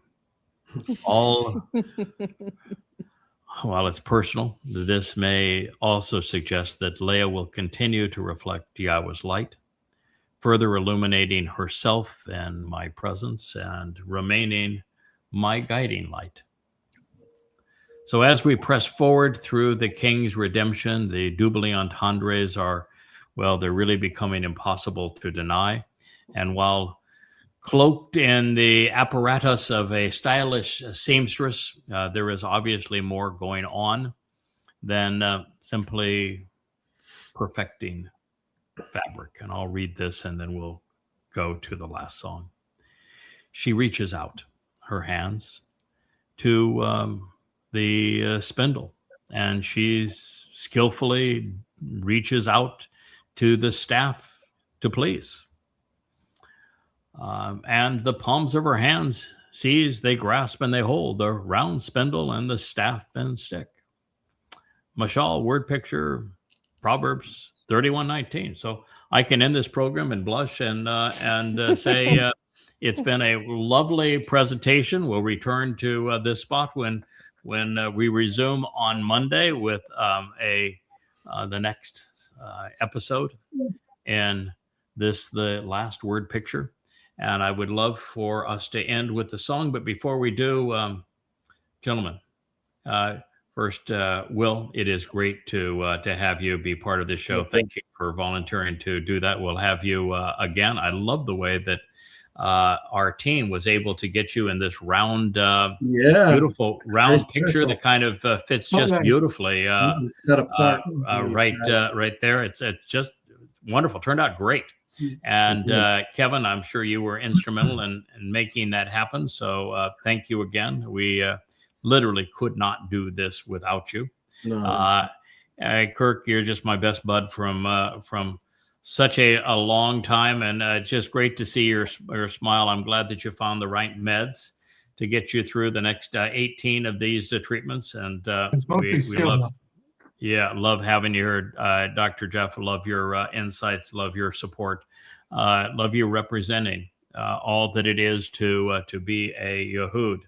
And JB, with all of the translations that you've done and all of the ground that we have covered together, as the younger voice among us, it's great to have you here. And Leah, you're, I know, uncomfortable in this, and you have every reason to be uncomfortable. You have every reason to be comfortable, and that this is Yahweh's doing, and he's going to make sure that it turns out as beautifully as he has articulated it. But I can assure you, and you already know, that going from anonymous to spectacle is that's tough sledding. That's it is a most difficult thing to do. It is not something that anyone would ever knowingly bring upon themselves. You have to be at the dunderhead level of today's influencers to think that being famous is a good thing. No.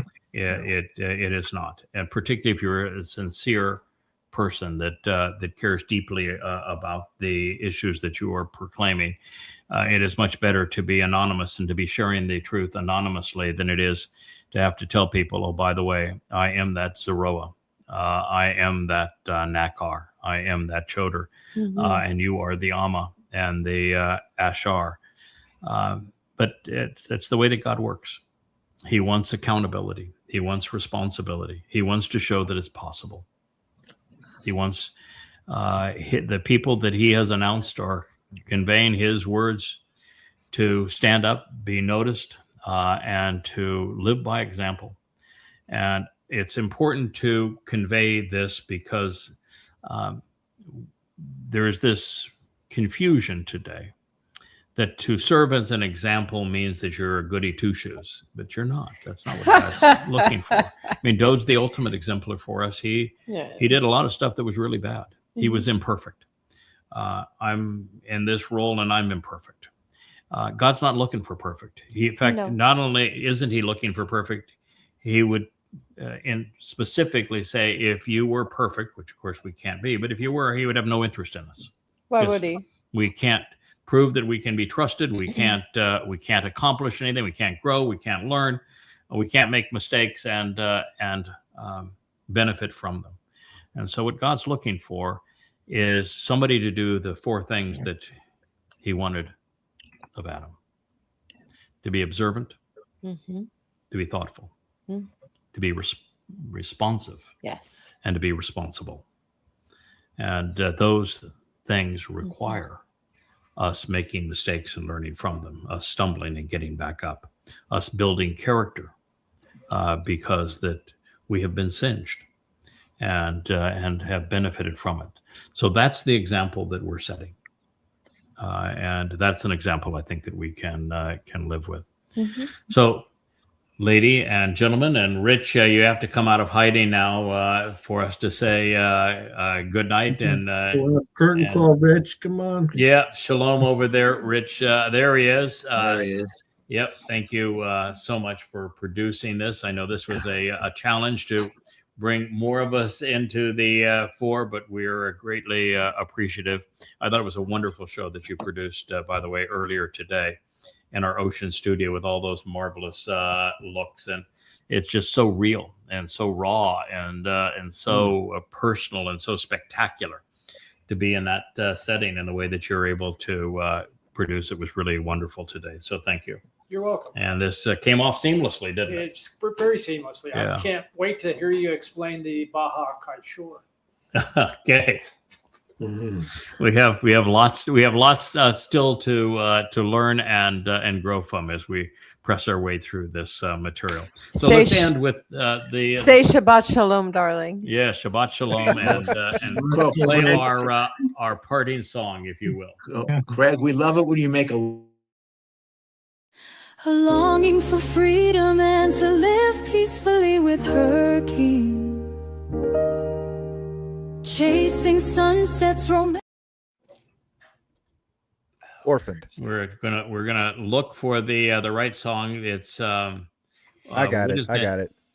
Okay, there it is, right there. You're on it right now. The Orphan.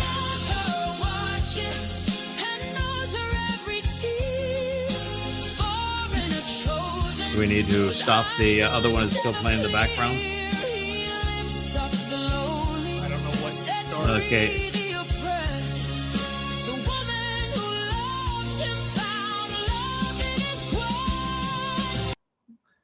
I think that is the right song. Yes, the Orphan song there. It's up there and down, both places. I see it right there. And it's also above. There it is there too. Sounds was queued up though. Can you play it from where you are? I'm playing it right now. Okay.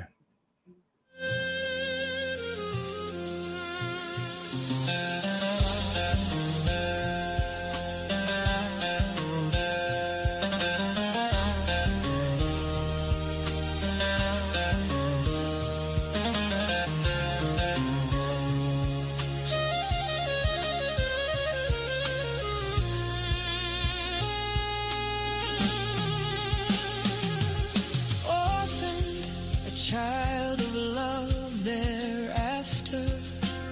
Thought it was over when it all turned to ash. Barren and broken, no songs in her anymore. Living in shadows where hope seemed to crash. From dust she rose through the Mizmowr's call in a song about a woman where the barren find peace. She keeps house for the knocker, attentive to all in his wisdom and light. She found her true place. Oh, the knocker watches and knows her every tear.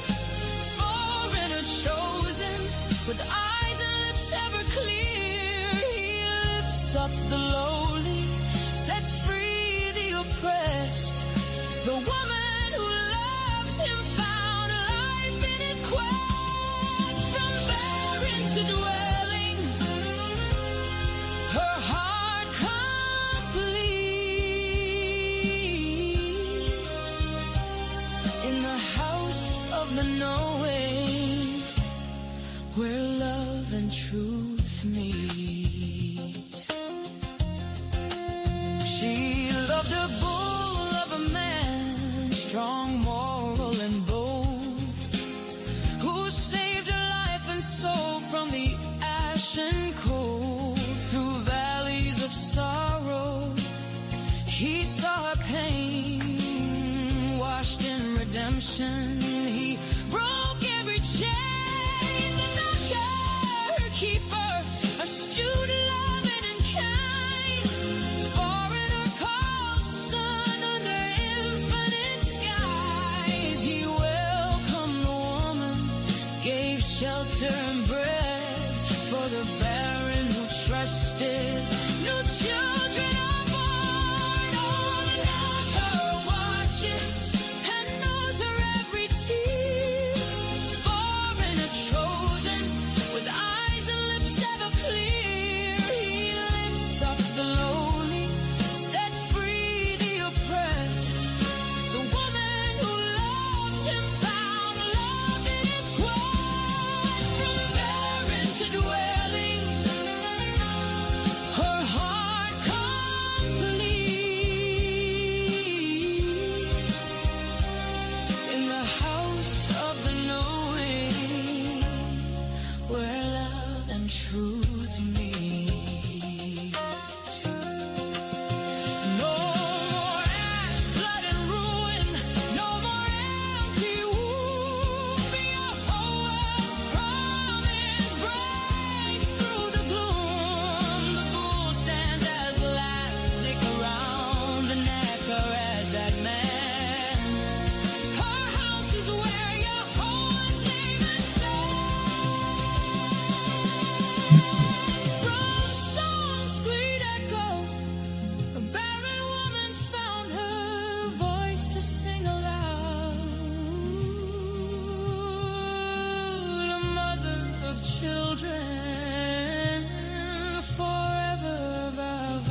I'm going to go out on a limb here again, and I'm going to predict that the song you just heard will be played during the wedding on October 2nd, following the sunset, year 6000 Yav 2033. I think we're going to hear that song again. I also know that in this particular song, normally we have stunning visuals that go with it, and that it is Mariah and our beloved Matt with cats, that are creating the visuals for this song. And when they're done, we will play it again with those visuals. But I think this is a wedding song for our king. Anybody want to challenge that or want to recommend something else? What do you think? I just think that the boss lady's going to choose a different song. You do? I think she's going to choose a different song. Yes. Okay. One not yet written. Honestly, yeah. Just if I was to bet on anything. But Okay. your vote does carry a lot of weight. So I've got a pretty good line to both the master of ceremonies of the event, which will be Elia, to the host of the event, which is Yahweh, and to the king around which all of this is going to be played. And that's until something I hear that is more spectacular than that comes along, I'm going to recommend that that's part of the ensemble. I think it is. It speaks powerfully of Why just one song?